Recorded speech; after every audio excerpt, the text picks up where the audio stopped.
and the Spirit of War Marching Band.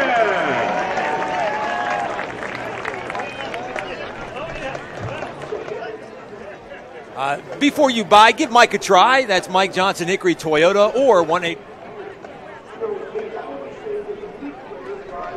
Sports Network. We're going to step aside, come back with starting lineups, get you set for this afternoon's game. Virginia Wise comes to Hickory to take on Lenoir-Rhyne today in a South Atlantic Conference tilt. About halfway portion of the season already, gentlemen. Back to talk about it and more. Stay with us. This is Lenoir-Rhyne football, powered by Carolina West Wireless on the Bears Sports Network. Today we're recognizing our heavy hitters in the game. Our Week 3 winner is Jason Lowe. And the Week 4 winner is Jaquan Martin. Presenting Jason and Jaquan with their awards are Marvin Everett and Vice President for Athletics, Kim Pate. Lenoir-Rhyne University is proud to continue the tradition of the Ronnie Lott Heavy Hitter Award this season, sponsored by our friends at Southside Power and Fitness. Southside Power and Fitness will make a generous contribution to Habitat for Humanity in honor of Jason and Jaquan for winning the Heavy Hitter Award. Let's hear it one more time for number 64, Jason Lowe, and number 32, Jaquan Martin.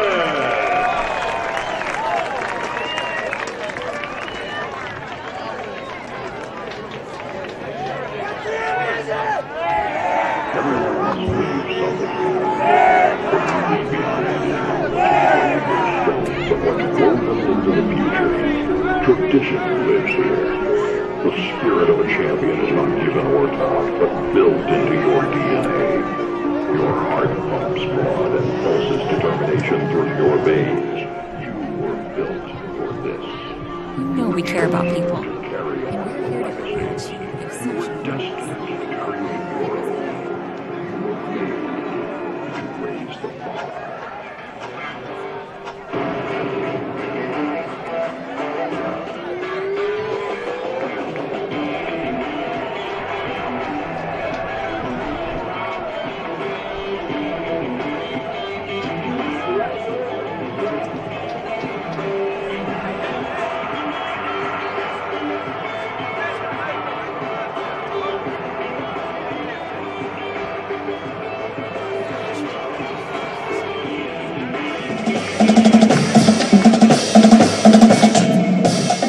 Stadium is the home of the Lenoir-Rhyne Bears, John David Moose Field. We're here this afternoon for the first time this year. It feels like football weather. Indeed, overcast skies, but a chill is in the air. It was in the 80s yesterday and has chilled down to upper 60s here this afternoon. And the Bears take on Virginia Wise, a program that's only been in Division II football for about 5 years, and the first year in the South Atlantic Conference. But, Jack, they're going to face a team. The Bears' offense is one of the most potent in all of Division II football, coming in averaging over 46 points a game. If you remember, we followed the game a little bit last week on the scoreboard as we were doing some other things up at Mars Hill. And, early on the score was fairly close between Wise and Carson Newman. And then Carson Newman pulled away, and as good teams will do, and wound up winning the game pretty handily. But, again, at Mars Hill, that's an impressive game. They went into Mars Hill and lost, I believe the score was 21-14, and had opportunity to score and make an even bigger game out of it. So, this team is not going to come down here with fear in their heart. They played in a tough football league that they left in terms of taking physical teams. So, I look for it to be an interesting game. And I told Coach Cronick last night, I said, you were just on the mark with your play calling his play calling last week was superb. I mean, he just happened to hit the right plays at the right time, and we worked, and the offense was just clicking, and everything went well. And, when he's on that kind of a roll and we're executing offensively, we're pretty tough. Of course, Virginia Wise is the first school in the SAC that is a public school or university, and they joined the SAC this year. They were founded back in 1954. They have about 2,200 students. Maybe interesting when we make the trip up there next year. They're about 50 miles to the coast of Kingsport, Tennessee, and near the Kentucky border as well. And it's going to be interesting to see. They played Notre Dame College last year, and Notre Dame ended up losing to Valdosta State. In a heck of a ball game. Yeah. That was a week after we played them, and I watched that game, and I was really, of course, I don't think Valdosta, you were there, I don't think they could have played any better, and we could have played any worse. Yeah. Now, if we played our best, they played their best, as I think I said then, they probably still would have beaten us. But it would have been a much better ball game. But I tell you what, that's impressive to come out of that league playing somebody like Notre Dame, which was a good football team. And they only lost to them by a touchdown, too. Yeah. And you mentioned about the league. In 2024, as you told me, you saw it early, and the president announced it yesterday, and it was announced again this morning by Kim Pate, the AD, at our Hall of Fame breakfast. Anderson University in South Carolina is going to begin football, and they will start play in 2024. And, hey, they're right there on the doorstep of Clemson University. All they got to do is get a couple of transfers from Clemson. They can be competitive real quick. They sure are, and people were wondering, will the SAC ever get a 10th school? Well, they're going to have a 10th school starting in 2024 or maybe even sooner if they're able to raise the needed funds. They said about $3 million to get started in 2024. And it's interesting. They're only a few miles apart from North Greenville University. And, it would be great to have them both in the league. North Greenville now in the Gulf South Conference. But Anderson joining the SAC. And I would guess that they'll probably have a two-division league starting in 2024 or sooner, whatever that might be. Well, and a lot of that may be determined, too. Erskine College, not far from Anderson, is starting football. They may be looking for a place to play, too. That could change. And also Barton College down in Wilson, North Carolina, east of Raleigh, is starting football, where our buddy John Cars is. They're starting football, I believe, next year. They are. And so and they have, we may be playing them because that game has, they have signed an agreement with the league. So that could be another possibility. We could wind up with 12 teams potentially down the road. Potentially. We'll wait and see what happens there. I don't know if those other two schools you mentioned, especially Erskine, would jump immediately up into, they are in the old Carolinas Conference right now, so I guess they would jump into Division II football.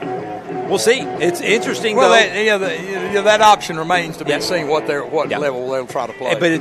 And I've heard it on national radio shows in the past that this area, North and South Carolina, especially in North Carolina, we are so condensed with so many colleges and universities that play football. You go out to the Midwest and other places, everything is kind of spread out. The competition for players, to bring in players and recruiting, going to become very, very stiff in the next couple of years for sure. We're ready to kick it off here as the Bears and Virginia Wise, for the first time ever, we'll kick it off here between the bricks. The Bears are in, and if you're watching on the stream, they're in their Cardinal or Bear Blood Red home uniforms, black pants and black helmet, of course, with the LR on it, and Virginia Wise in red and silver, I guess. You would be very similar to the, what? Newberry. Yeah, I was going to say that. You're just a little bit darker color than the Newberry was, but very similar uniform. So the Bears are going to receive the kick as the crowd continues to roll in. Came by here this morning, Jack, to get ready for the Hall of Fame ceremonies and some other things, set up the equipment here, and there were already tailgaters at 8 o'clock this morning. 8:15, that far parking lot on the far side in front of the gym was already full. I kid you not. I was here for breakfast this morning at 8:30, and I left the room early and got over here, and it was 7:45, and I came in. I was the first car in the back lot here, okay? But I'm sure people found out that game was open. That back lot was filled up probably within an hour. We're expecting a crowd of over 7,000, maybe closer to 10. Yeah, I'm guessing it's going to be closer to 10. We'll have to wait and see what happens, but definitely a great crowd on hand here today for Homecoming 2019. The 68th time the Bears will celebrate homecoming on the campus of Lenoir-Rhyne. We're about ready to kick it off as the Bears will receive, and Virginia Wise will kick it off. For them is Drew Vermillion. He is the kicker along with Chase Droog.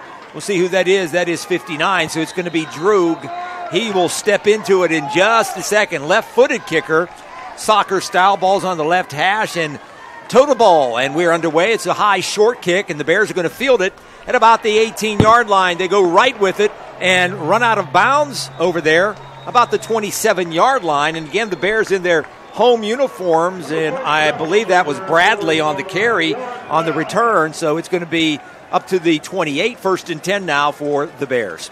Yeah, the Bears, I'm very interested in this first particular series that they run to see exactly what the Bears are going to try to do, because I know that Coach Cronic, and talking with him yesterday and last night, he has a healthy respect for this defense of Virginia Wise. So they run a lot of man-to-man bump and run defense. We'll see what happens. The Bears bunch the formation, comes out on the wing tee. They shift to the left. Ball's on the right hash. Man in motion. Play action, rolling right. Wide open out of the backfield is Young. He's down to the 40, first down, 45, 50. And run out of bounds close to midfield. But a nice play, a little bootleg on first down. The Bears pick up about 22 to the 50-yard line. They're going to mark it at the 49 of Wise. Already impressed with Coach's play calling. A great little misdirection pass. Flip it out there to Derek Young. Let him run with the football. Give up the middle. Busting forward. This is Stevens back in the lineup. He gets up to about the 43. Pick up a 6. Amin Stevens on the carry. And again, the Savannah, Georgia sophomore. He's 3rd on the team in rushing, but has 5 touchdowns already this year. We're going to run that fullback right at you. At 15 times a game, we're going to do that. It may not be a down and distance situation, but we're going to run him right in there as hard as we can. Bears will put 2 men in the backfield this time. Traditional wing tee look, and they run it off tackle. First down run, still going, flag down, 25, 20, 10, 5, touchdown. I think it's going to stand too, because I believe that's Jace Jordan again. That flag, I believe, is going to be on Virginia Wise for jumping off sides. It is. Touchdown Bears. Touchdown Bears. Indeed, Jace Jordan gets his 3rd touchdown of his early career for the Bears. He just took an off-tackle play to the left and took it all the way into the land of milk and honey. The leading rusher on the Bears, sack 8, offensive player of the week, and in 3 plays, the Bears march 72 yards.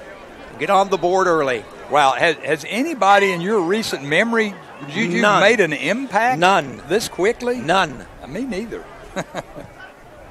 Kick is up and good. Splits the sticks.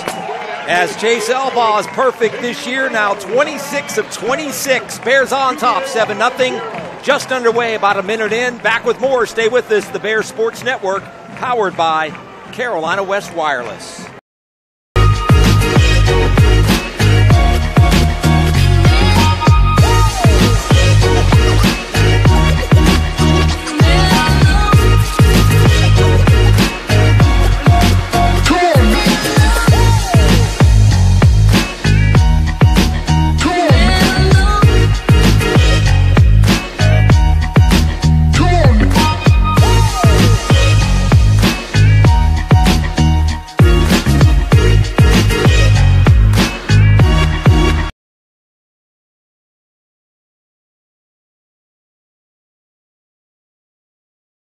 Whether it's dealing with sports injuries, headaches, body pain, jaw disorders, individualize a program to meet your specific needs. So if anybody in your family needs chiropractic care, choose the best. Choose the man the LR Bears trust, Dr. Richard Williams in Hickory. More at richardwilliamschiropractic.com. Back here, the Bears don't waste much time. They about a minute and 2 seconds. Go 3 plays and take it into the end zone to lead here 7-0. Here's a nice high kick by Norwood. It'll be fielded at the 5. And up to about the 15. Squeaking through there to the 20-25. Wise gets it up in pretty good field position after the Bears hemmed him up. That was Bramer. Marcus Bramer gets it up to about the 23, 24-yard line. Let's go down to the sidelines. Lenny Ford checking in for the first time. What did you...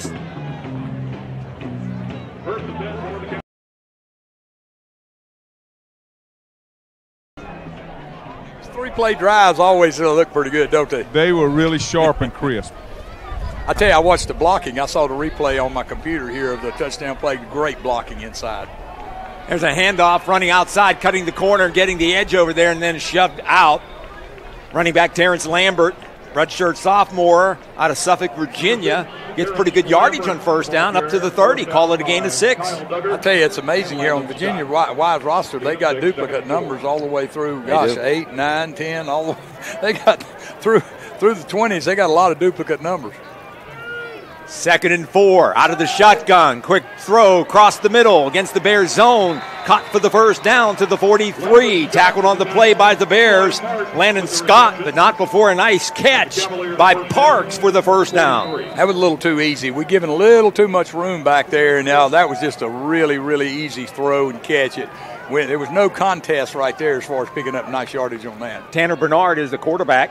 He's a sophomore. Good-looking young man. Flips it out over here, and the Bears make a tackle on the open field. Stopping the running back Lambert out of the backfield. Landon Scott with a one-on-one open field play. And Scott had a couple of interceptions a few weeks ago up at Virginia Union. Part of that Bears secondary that came up big. Loss of 4, 2nd and 14. That's an easy tackle for Landon if he keeps his head up and strikes the guy, because the guy was juggling the ball. Okay, here's a handoff and a running play stuffed at the line of scrimmage. Whole entire Bear front line doing some checking. Got a new starter on the left end. Travis Robinson out of Pompano, Florida, replaces Quentin Hayes. Dan Luba, Amari Houston, and Jaquan Artis. Those 4 combined this year, Jack, have 10 sacks among them. Among the best in the country right now. It's 3rd down and 13. I would guess the Bears are going to bring the heat here. They usually do on a drop-back quarterback. And they send 6. They float it out over here to the receiver and out of bounds. He couldn't hold on, incomplete. And that'll force a punt, 3 and out for Wise, who came into this game only averaging about 100 yards rushing, a little over 150 passing. So under 300 yards of total offense a game. And this time on 3 plays and out, they're going to have to kick it away, and they'll put Duggar back. I wonder if they have seen the scouting report on whether or not to kick it number 2 here. Yeah, it will be interesting to see every time we play what people do. Now, they put some people real wide out here. They're going for they're going to spread the field. A lot of people don't do that anymore. They're going to spread the field and see if they can cover that way. I'll bet they'll kick it to him. Basco is the kicker, and the Bears, they tip it, and Duggar can pick it up on a roll. He splits one man, spun around, still going 40. Another man, 45, makes a third man miss. He's still open. He could go. 30, 20, he's run out of gas. 10, 5, and touchdown! Holy Moses! Smell the roses! Play of the year. Wow! That's the play of the year. There's never been a better run than that. There has never been a better run than that. I'll tell you what, that was amazing. I don't know how you could describe it. He changed direction about 3 times. No flags. 70 yards. I believe 70 yards. And he probably ran an extra 20 or 30 trying to spin around different players. But he goes into the end zone. I think his 4th career punt return. And you called it. He ran out of gas. He was dead on his feet. If he'd have had 2 more yards to go, he'd never made it. Extra point splits the sticks. 14-0 Bears. Back with more on the Bears Sports Network, powered by Carolina West Wireless.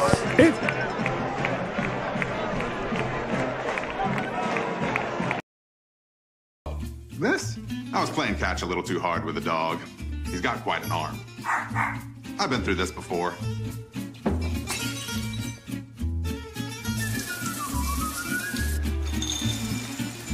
It'll be better in a couple of days.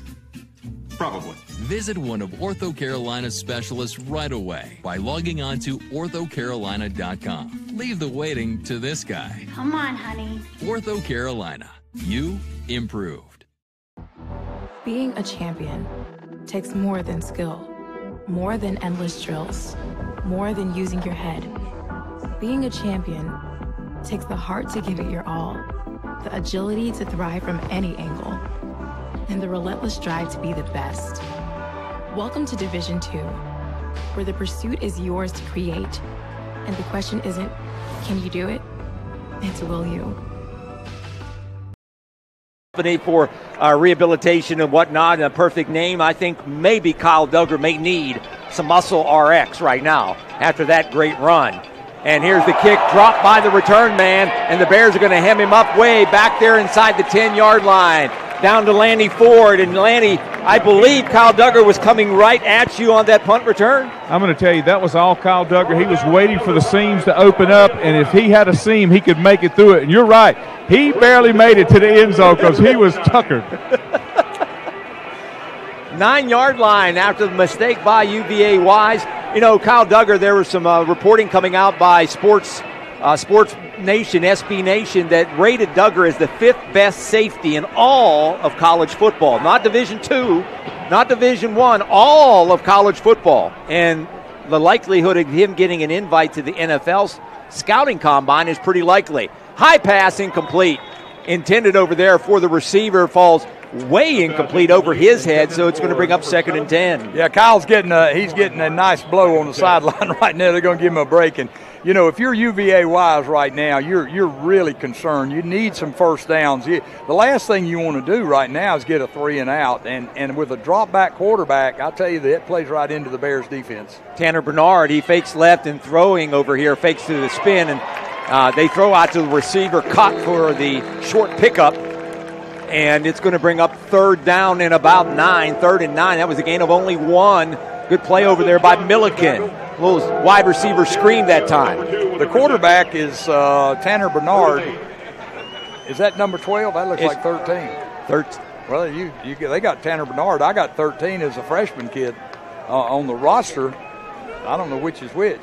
Number 13 is Lyndon Redwine, 6'4", 200 freshman, if that's him. But, you know, there's so many numbers on here that they've got duplicates. And there's a high pass incomplete. No, they wanted a penalty. Yeah, they wanted a penalty. They thought he hit a defenseless receiver, but it really wasn't. The ball was overthrown. The defensive back didn't see it. He made contact. You know, last week we had Landon Scott get a late hit and got a targeting foul, and he was disqualified from that game, and they thought he'd get a 1-game suspension, Jack. They appealed it this week, and they said led with his shoulder, so they wiped it off. Yeah. So he was not today. Yeah. You remember I was a little upset with it. I didn't think it was. I thought it was real close. But what I was upset with is he's got to be smart enough not to even take that shot. You know, you got to let up. Jaquay Mitchell's back now. So here is a punt end over end, and Mitchell gets out of the way, and it hits a Virginia Wise player near midfield. Should be our ball should be about the 48-yard lines where the ball should be spotted. That's where it hit him in the foot. There you go, guys moving the beanbag. So Bears got great, and I tell you what, Wise is just really playing into our hands right now. They're making mistakes. Offensively, an immobile quarterback against the Bears is exactly what we need. We need somebody that stays in the pocket and throws the ball, you know, because we're going to be all over him all day. I would guess in the next couple of series, if not maybe right now, Bears may run some option. Look for a bomb here in a second, too. Play action. Nope, they give it to Jordan on the sweep right, and he gets around the corner and merely picks up 10, may have gotten 10, picked up 10 yards, Jace Jordan. And you heard Drew Cronick, and while we're at it, let's mention Drew Cronick talking about Jace Jordan and his impact on Lenoir-Rhyne already. Jace Jordan is a special player. He was one of those kids just slipped through the cracks because his film. He's a good player. You know, he's 200 pounds. You know, so he plays that A-back position for us, which is usually a little bit smaller guy. But to have a bigger back at that position who has the speed to get on the edge, he can do some things, and he makes us explosive. Indeed, and he has been explosive already. Leading rusher on the Bear team, and he's only played in 2 games. Back to pass, and wide open, caught at the 10, 5, touchdown Bears! Third touchdown of the first quarter, the first 5 minutes of the ball game. Grayson Willingham hooks up with Tariq Young, and the Bears are on the board again. I thought he might take a shot on this drive, but I thought it might be on the first play. He waited 2 plays before he did it. And, boy, that play action, the cornerback just stood there, and Tariq ran right by him. I mean, their secondary didn't even react to that. And they have a really good defense. They were ranked 19th in the country last year in terms of total defense, but the Bears have shredded them already. 5 plays, LR scored 2 touchdowns. In 4 minutes and 51 seconds off the clock, and you're down 21-0. Boy, this is a real tough set. And I've been on both sides of games like this. Let me tell you, when you're over there in those white jerseys right now, as a coach, you're thinking, man, are we going to be able to make a first down? Are we going to be able to stop them? You know, what's going on here? Because they look slow out there on the field. They look talented because they're big and strong, and I watched them in warm-up, but they just look slow on the field, and they have not reacted to anything the Bears have done offensively. And, of course, then the punt return was all Kyle Duggar. It wasn't so much against Wise, it was Kyle Duggar making a heck of a play. And the Bears lead here now 21-0. You can almost name your score and what we're talking about already, Lanny. Do you notice, do you have a sense of the mood down there on the sidelines, even though the Bears have gotten off to such a good start?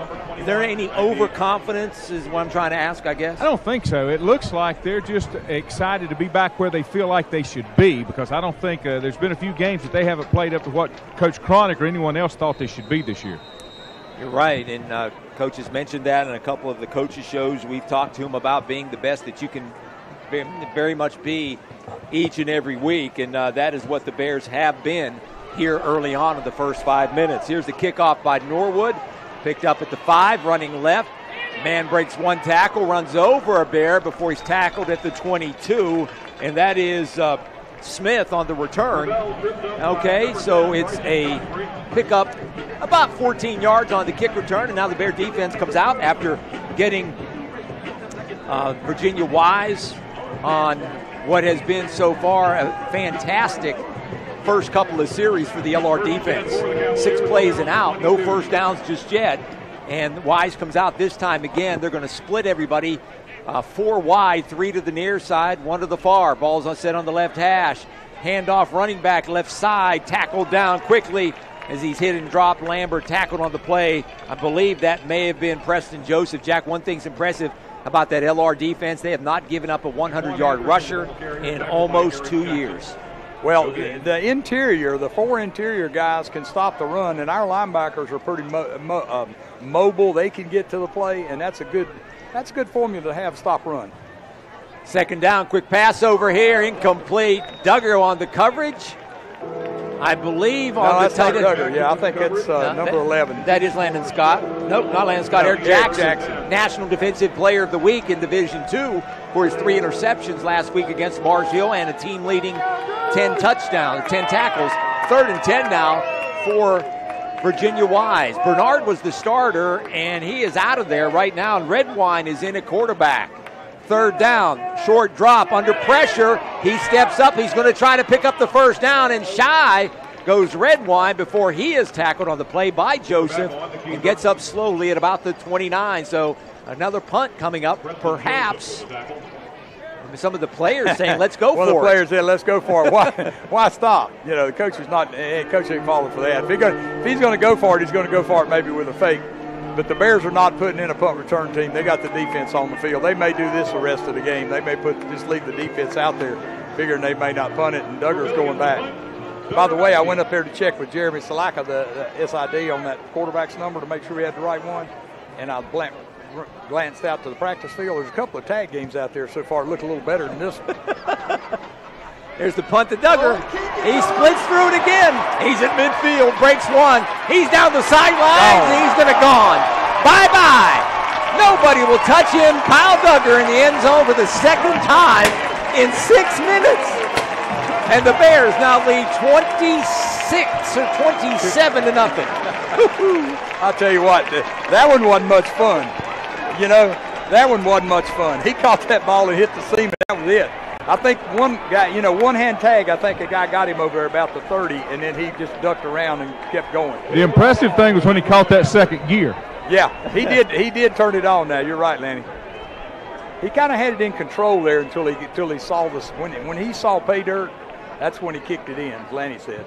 Jack, you're going to have to come up. We're going to have to come up with some stories for this game. It was like last week. We have to just tell some stories, but this game is a early laugher. 28-0, 8:29. We're midway through the first quarter, and the Bears are on top here, 28-0. We'll take a timeout. Back with more on the Bears Sports Radio Network.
maybe you're a great listener.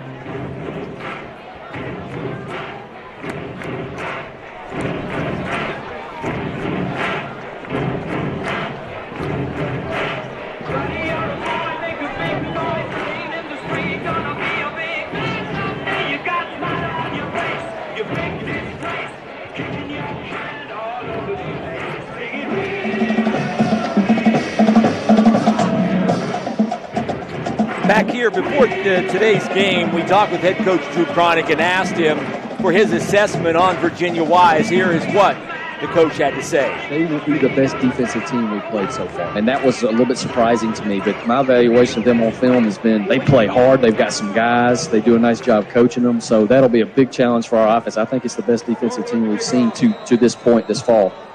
I don't think he was being disingenuous because the numbers backed him up. Virginia Wise was a solid defense a year ago, top 20 in the nation in Division II football. It's just the Bears are that much better here this afternoon early on.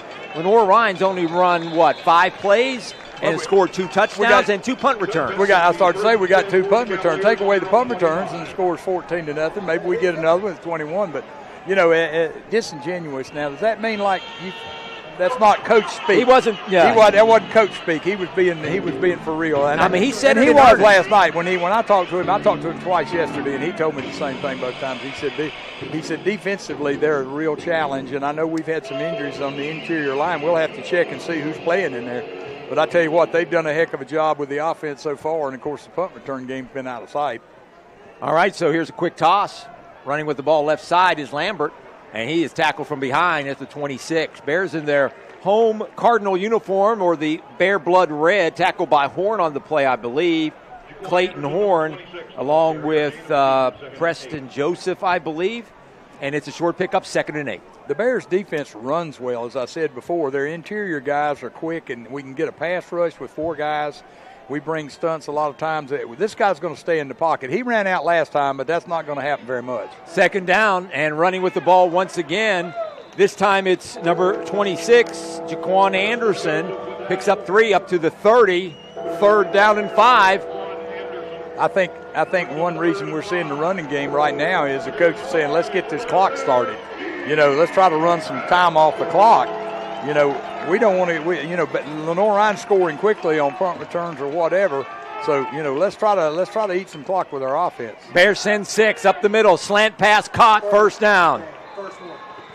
First down to the 38. They've done that twice. They've gotten real good inside position, and the Bears did bring both backers that time and give their offensive line a kudos there. Their offensive line picked it up. There was nobody on the quarterback when he threw the football, and that's rare on a situation. We stunt both backers, and we know that the pass is probably coming. Melvin Howard in there along with Robinson. A couple of other backups. Handoff straight up the middle, right at the line of scrimmage, and the Bears squash number 26, Jaquan Anderson, a sophomore out of Charlottesville, Virginia. 1-yard gain, 2nd and 9. Wise has some good-looking people. This tall wide receiver out here, number 80, he's a good-looking receiver. He reminds me of those kids that we saw last week. He's a freshman, too, at 6'3", from Mars Hill, has those big, tall, lanky guys. 2nd and 9. Out of the gun, delay handoff. Bears surround him again. The entire front line up there making the stop. Ivan Milliken first in on the play. Also helping out is Melvin Howard, as I said. And Travis Robinson is in there for Lenoir-Rhyne. And Amari Houston checks back in at the inside. So the Bears are deep at the defensive line. They're a little banged up. But again, with 8 to 10 guys that are seeing action, Artis is back in there. See if we go to the slant right here. This could be the time Duggar picks one off. 3rd and 9. Plenty of time. Receiver over there, tight end over his head, incomplete. Bears had really tight coverage over there. Good coverage by Milliken. And that'll be a punt forced now by the Bear defense. So 3 and out for the 3rd consecutive possession now for the LR defense. Lyndon Redwine, the quarterback, threw the ball, and the receiver didn't turn to where he thought, the Redwine didn't throw the ball where he wanted to throw it, and the receiver was not even looking in that general vicinity. So it was a poorly thrown ball, it looked like, but the receiver was supposed to turn up, I think, and he didn't. So the punter now back is Basco. He'll kick it away at his own 30 and end-over-end kick, and I don't think it's returnable. It's only about a 30-yard kick this time. And I tell you, I don't think they were kicking away from it. I think they were going to try to kick it into the boundary, but they acted like they were going to kick it down the field. The difference in that one was it was just a poor kick. It came off the side of his field, and it didn't roll very far. 29-yard kick by the Bosco, the punter. Let's go down to the sidelines. Our Carolina West Wireless sideline reporter, Lanny Ford, checks in. And Lanny, as a player, what do you do right now when the score is so much 28-0? I think this group, with some of the struggles they've had, especially on offense, they're just going to have to continue to concentrate because they're just now realizing they can play where they want to play.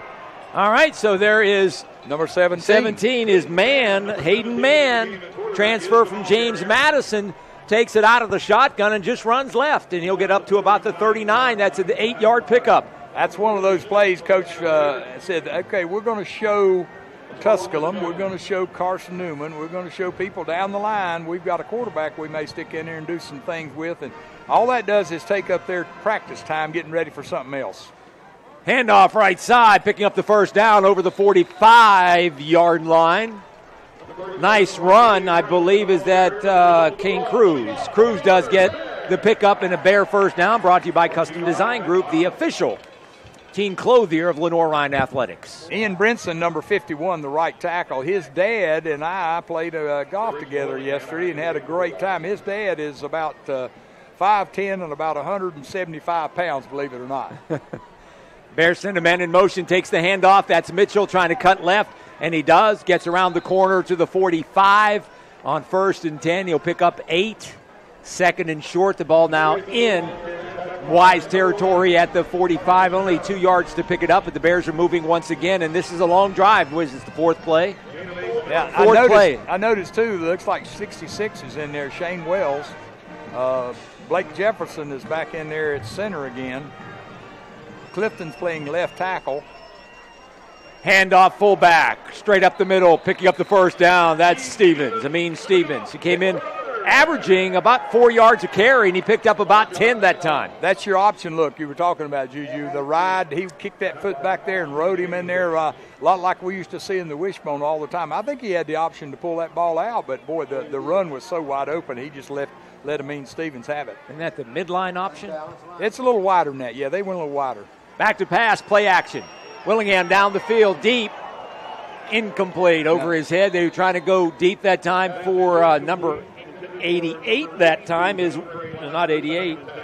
I can't tell. I can't read the number. I tell you, they're hard to see. 82. 82. Yeah, I'm sorry. That is DeAndre Lester. You know, the thing about it, I think he had him open. Grayson threw the ball back behind him instead of leading him. That was a post pattern. You got to throw it toward the goal post. He threw it on the back side of him, or he had a real good opportunity, I think, to complete that one. 2nd and 10. Carter goes in motion. Handoff Jordan up the middle. Jace will split one man and get it down to the 34. That's a pickup of just 2. 2nd and 8. I was going to say number 7, the linebacker, Drew O'Brien, 6'3", 230, made a nice play right there for Wise in the backfield. 3:45 to go in the first. Bears on top here, 28-0. Glad you're aboard here on the Bears Radio Network, WSVM out of Valdez, 96.5 AM and FM. Short drop pass across the middle. That is Hampton. Shoestring tackle from behind, shy of the first down, but not before he picked up 6. It's going to bring up 3rd and 2 at Wise's 28. Bears quickly to the line. Another design play to get up, to get us in a good situation there. Fullback, right side, and is tripped up shy of the first to the 27. And what the Bears do here, and it looks like they're going to try to settle for a field goal. No, that's it. That's 4th down. That was 4th, I'm sorry. Yeah, and the thing about it, they got up there and got set, and usually they fool the other team. Well, Wise was ready for it, and Wise got penetrated. They were just going to run the fullback handoff. It was just going to be the simple blast off the right guard.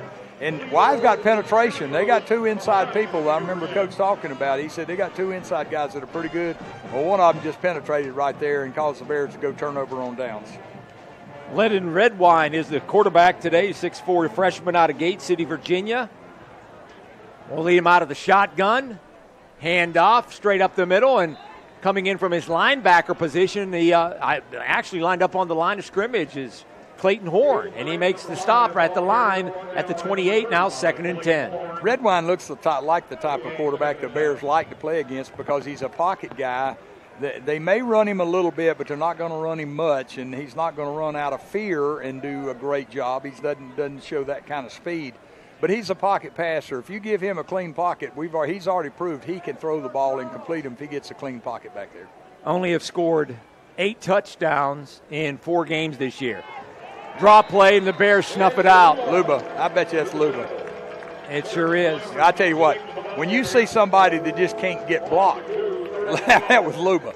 I mean, the other guys can get blocked, and there are studs in there, but Luba just, if he decides you're not going to block him, you just can't. I mean, he was in the backfield almost at the handoff point.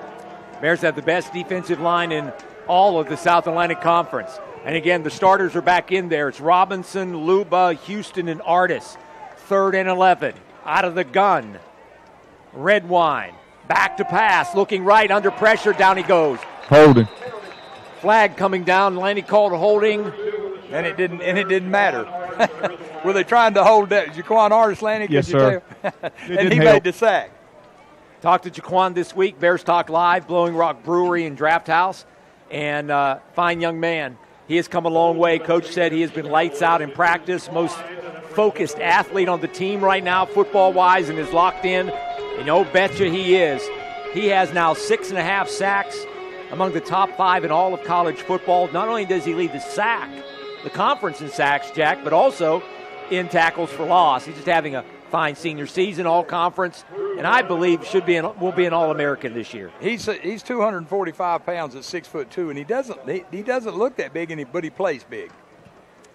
There's a punt this time away from Duggar. He'll angle it out of bounds. It didn't go. Look at that. What a great punt. Down to the 19-yard line before his down there. They're going to mark it right at the 20. So the Bear defense, 4 straight possessions now, have not yielded any points. We're down to 1:31 to go in the first. It's 28-0 in favor of LR.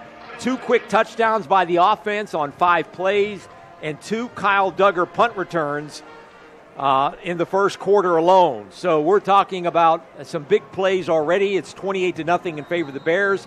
There are a couple of other games in the South Atlantic Conference going on right now. It is UNC Pembroke at Carson Newman. Catawba just underway against Limestone. And then at 2 o'clock today, Wingate goes to Tusculum. That's a big game right there because the Bears go to Tusculum next week. Carson Newman's up 13-3. Okay. Bears on offense. Running left is Jordan and is knocked down across the 25 up to the 26. That's a pickup of 5 on the play. Catawba, Limestone 28, Catawba 10. They're in the second quarter. 28-10 Limestone, at Limestone. That game may have started at noon in Gaffney. It says 1 o'clock. Okay.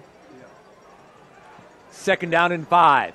Here comes a double reverse, and they have a little bit of a wall. Willingham, the quarterback, gets a block on the man, and up to the 40-yard line, way enough for a first down. Nice block out there by Grayson Willingham. Saheem Brooks also in the block, and Hampton. They had a nice little convoy, receivers and quarterbacks out there blocking. Good block by Willingham, and I'm going to tell you something right now. You know, that play, I knew that play was in the arsenal. As much as we run that jet sweep, there's got to be a little toss and come back, and that's exactly what it was. And give the defensive backs a credit. That defensive back was number 1, Marcus Tarrer, and he's a redshirt junior from Richmond. But I'll tell you what, give him a lot of credit. He didn't get caught on it. That could have been a touchdown without him. All-conference defensive back. Mitchell takes the handoff, and he'll go left side. Pick up about 5. And that's another good play by Tarr there. I'll tell you, that was a heck of a play. He stayed at home right there and made the tackle. 5'11", 195, redshirt junior. He is a leading tackler on the team coming in, one of the preseason All-South Atlantic Conference performers. You mentioned a couple of guys up front, and their secondary has been pretty strong against the run, not necessarily against the pass, but the Bears are going to let the clock wind down into the first quarter. Your score, Lenoir-Rhyne 28 and Virginia Wise nothing. Back with more. Stay with us on the Bears Sports Network, powered by Carolina.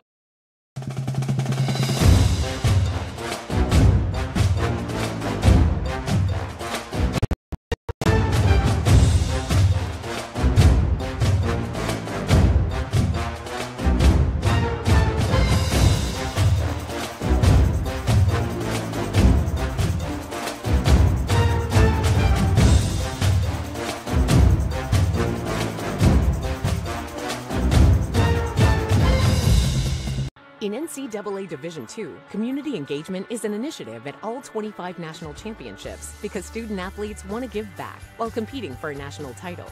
Over the course of the year, Division II student-athletes have an opportunity to leave a lasting impression in local communities throughout the country. Whether Division II student-athletes are volunteering at hospitals, schools, after-school care programs, foster homes, or retirement villages, they make a difference in the lives of others. In Division II, we rise to the opportunity and make community engagement.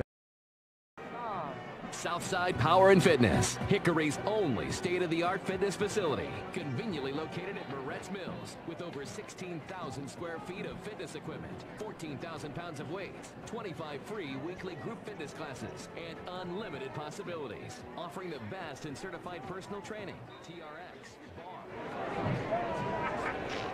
training, ladies only. Much more. Southside.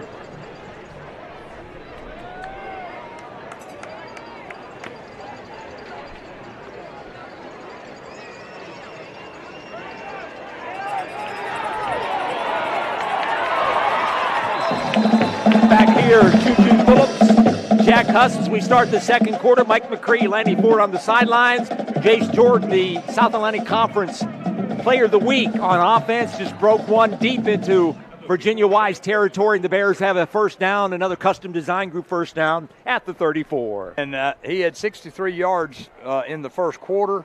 With that one added on, he's close to 100 yards already. Handoff. Bradley running straight ahead inside the 30 to the 28. Fullback give up the middle, pick up about 7. Lanny, I'm impressed, and I'm sure you are as well, at the depth the Bears have, especially offensively. You know, I heard you mention something a minute ago that they're swapping centers. When you can swap centers in the middle of a game without an injury, that's pretty impressive. And they've used several guards. 35-0 in favor of Lenoir-Rhyne on the 68th renewal of homecoming. Between the bricks here at Moretz Stadium in Hickory. And here's the kickoff by Norwood at the 10, 15, 20. Breaks a little bit of a hole and up close to the 30-yard line. Nice return that time by Wise. Marquise Bramer, a senior out of Suffolk, Virginia. Damian Devine, great tackle in there, too, freshman DB. And we're probably going to see some of those defensive backs. They want to get some of the starters.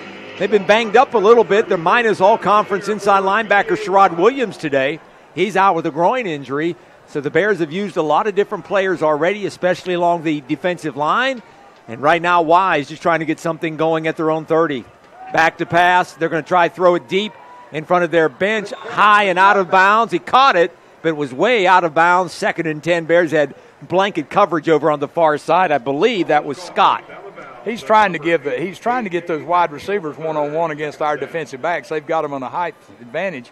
But the quarterback, Redwine, keeps throwing the ball just a little too far to the outside, and when they're catching the ball, they're outside the boundary line, and that's not legal. That was Milliken. Check my bad as 2nd and 10. They run a play to the right-hand side, cuts it up the middle. Nice run. It was about a 5-yard pickup before the Bears hit and dropped him. I believe that time it was Travis Robinson, the Pompano, Florida native, a freshman out of Cardinal Gibbons High School.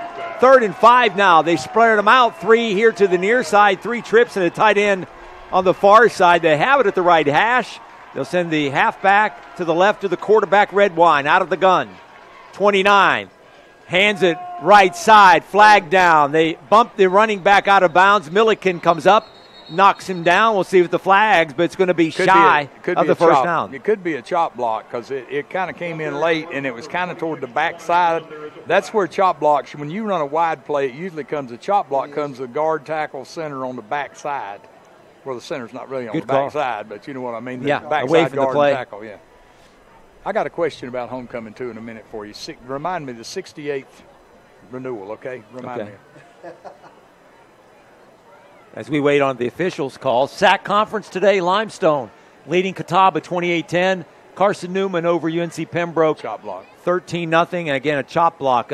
Hey, how about Limestone? They gave a couple of teams, Catawba I should say, gave Wingate a tough task last weekend. They only lost by field goal. My scouts that were at that game said that was a terrible game. I said both teams played really poorly. Said it was a bad game, and 13-10 is about as bad as it could have gotten, I guess, because we would have thought Wingate would have scored that many in the first quarter.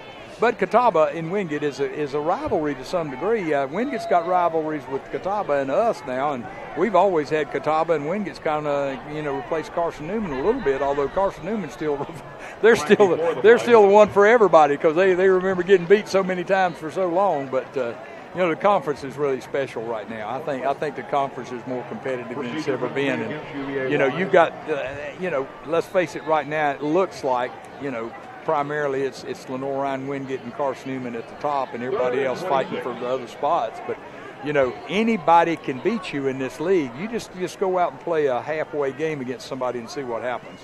3rd and 28, and they run a draw, and the Bears surround him. That's Amari Houston, I believe, and maybe Robinson. Yeah, and on the tackle. That shows that you're dominant inside. We had a 3-man rush, and he didn't get back to the line of scrimmage on the draw play.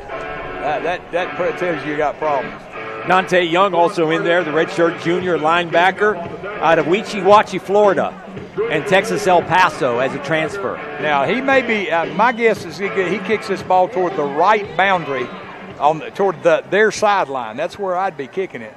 And you have to be careful. Sometimes when you aim right and you're a right footer, you get a shank. Let's see what happens. Basco is the kicker, and it's a low kick, and it'll roll out of bounds near midfield. And that's what I like about having Duggar back there, to kick away from him or to kick the ball like they did. You give up field position. We get the ball at their 49-yard line. Yeah. If I were against Duggar and I had a good punter, I'd tell him to kick it high as he could, okay, and just sprint them people down the field and try to kick it high enough we could get down there. And then you got the possibility that the ball could be dropped or anything could happen down there. But kicking away from him can cost you field position.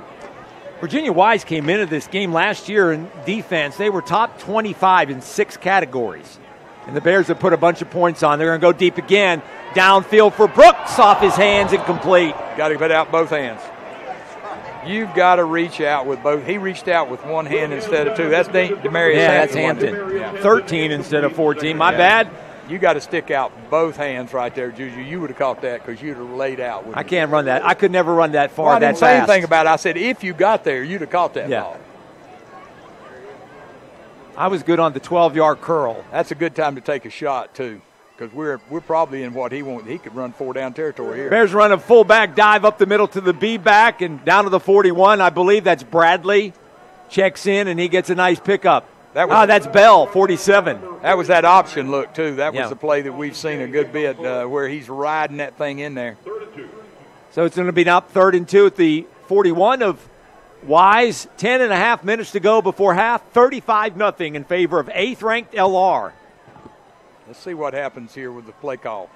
Fullback up the middle. Bradley gets the first down to the 38-yard line. I was looking, 167 schools that play Division II football. And Lenoir-Rhyne is 8th in the country, but the 3rd highest private school, Jack, behind Ouachita Baptist and Notre Dame College. So 2 other private schools are ranked a little bit higher than Lenoir-Rhyne at 8. But out of 167, that's pretty good. Well, but you remember back in 13, we used to talk about that. You'd always research it. I think we were about the only one, the only private school in the top 25 back in 13. Yeah.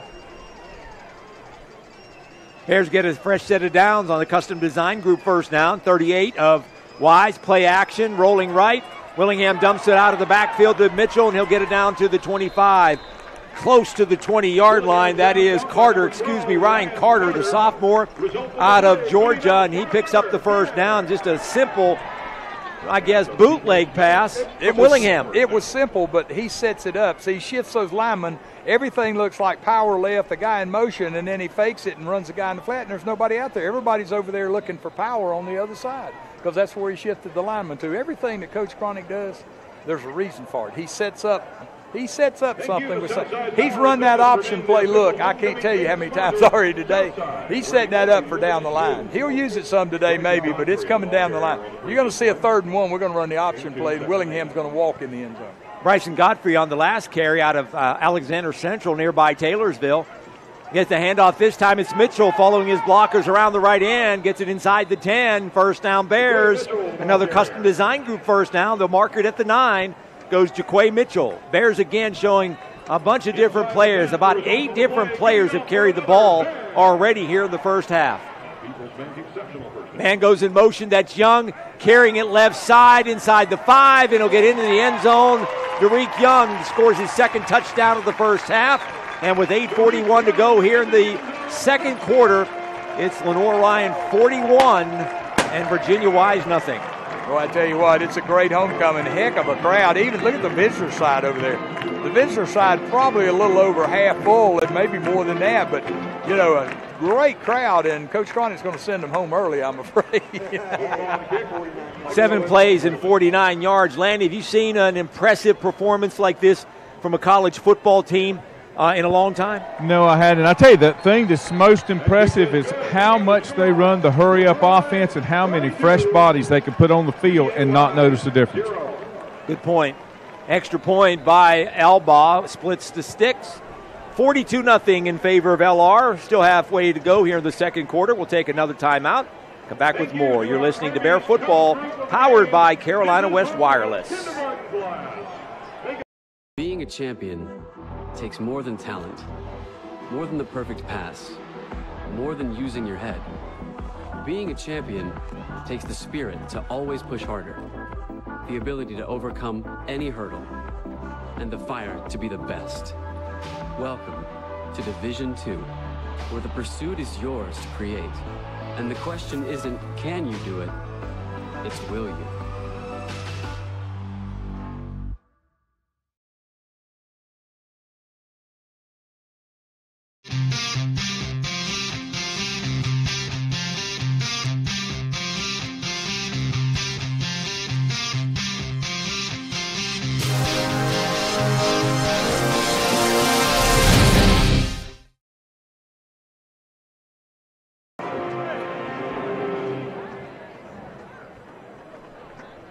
Richard Williams and Southside Power and Fitness is our official homecoming game sponsor, and they want you to know that they provide an exclusive discount of almost 50% off for LR faculty, staff, and students.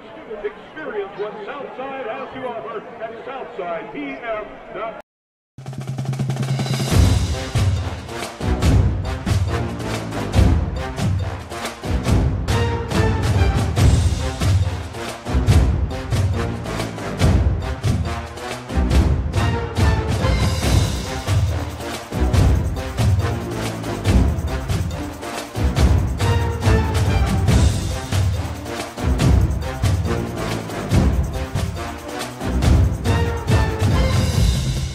In NCAA Division II, community engagement is an initiative at all 25 national championships because student-athletes want to give back while competing for a national title. Over the course of the year, Division II student-athletes have an opportunity to leave a lasting impression in local communities throughout the country. Whether Division II student-athletes are volunteering at hospitals, schools, after-school care programs, foster homes, or retirement villages, they make a difference in the lives of others. In Division II, we rise to the opportunity and make community engagement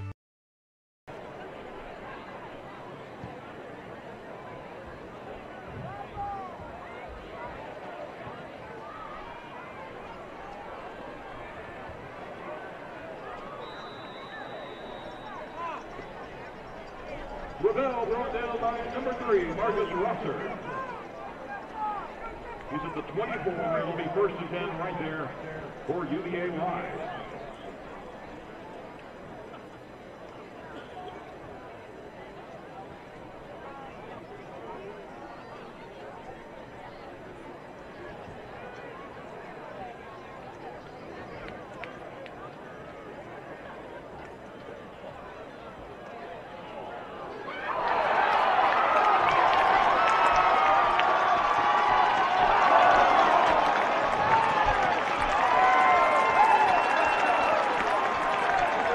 Section has all the defense following him.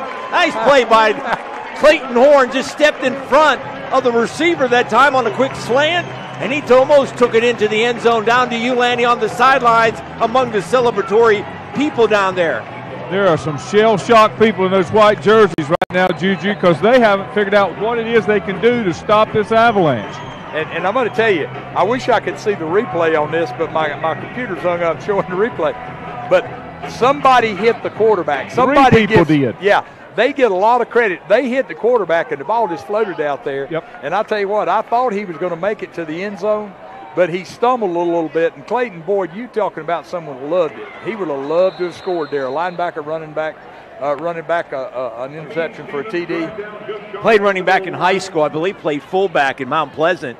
He said he had before, and he showed why. He could break some tackles.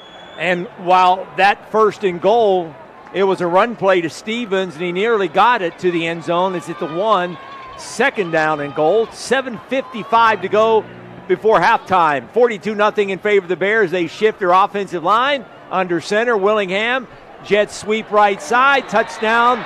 That is Carter. Is that Carter's Number 12. Is that 12? Okay, Ryan Carter gets on the board for the Bears, the scoring party, and it's now 48-0 in favor of LR.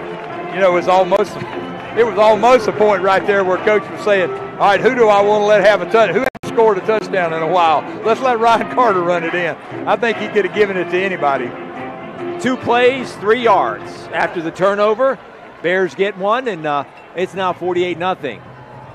Alba, who's been busy today as well. 7th consecutive extra point, and for the season, he's now 32 of 32. And the Bears lead 49-0. We'll step aside. More after this on the Bears Sports Network, powered by Carolina. Chevrolet Buick GMC is ready for another exciting football season. Everett has been a proud sponsor of the Lenoir-Rhyne Bears for 25 years, and we wish the Bears a safe and successful season. And August means it's all systems go for another winning season with the Carolina Panthers. We have a tradition of winning in the Carolinas, and when you want to be a winner in the car, truck, or SUV game, come see the sales and service champions at Everett, because if you didn't get an Everett deal, you dropped the ball, baby. Woo! I love being busy in my garden. I got flowers to plant and beds to clean out. When I was feeling really tired and not like myself, I saw a doctor. Look at me now. The doctors were good, they worked with me, and they laughed with me. I'm back to doing everything I love. I needed a doctor, and I found the expert for my heart. With 5 minutes left on the clock. Jefferson Norwood to kick off. Homecoming 2019, 68th annual homecoming. More on that in just a minute as we await the kickoff from Norwood. Toe to ball, another high kick. Receiver at his own 8. He calls the fair catch, so they'll get it at the 25-yard line. You mentioned, Jack, you wanted to remind you about homecoming. Oh, yeah. You said this is the 68th renewal, right, of homecoming, right? 68th annual. 68th annual, all right. And it's 100 years of football, right? Yes. That leaves 32 times when we didn't have homecoming. Do you know why? I do not know why. Okay, I don't know. I just wondered. I mean, I worry about things like that. There were 32 years we didn't have homecoming. That was no fun at all. That's your assignment for next week, Jack. Yeah. No, that's Juju's assignment. He is a researcher, man. He is par excellence when it comes to research. Well, I know there are 12 years. LR started football in 1907. There were 12 years in that time between World War I and World War II. They didn't have football. They didn't have football. Right. So you minus that. Minus 12. So those other years, no, they didn't can't do that though, because it's well, you never playing football. Okay. So you go that 100 years back would be 1919. Okay, so you take those 12 years out, starting in 207. Okay. Wow. Quick screen over here to job receivers by of the the Bears. Surround the man and hit him in each direction. And a short pickup. It'll be 3rd and 7. And maybe they just didn't have homecoming back then in the early 50s. There may not have been such a thing. That's the thing about it. I just wondered that when you said it was 68 and we're in the 100 years, without homecoming, it wouldn't be near as much fun. I know. Back to pass. Redwine under pressure throws it away. Tight end had it off his hands, incomplete. He is down, so is the tight end. A couple of players taking hits that time, and I think the tight end is still down. Something we haven't seen this year until right then, and I'm a little surprised they showed that defensively. Duggar stunted. He's the one who hit the quarterback. He stunted from his safety position. He came creeping up like he was covering somebody, and I kept watching him, and, man, he got about 5 yards from the ball. When that ball was snapped, he lit a beeline straight back to that quarterback. Well, Coach Cronick has mentioned that he wanted his team to be the best that it could be. They have played, while Wise has not been up to the challenge as much, LR's played a heck of a first half, haven't they? They have. They've been at the top of their game. Everything they wanted to do offensively, they've done. And then throw in the 2 punt returns. And Wise just,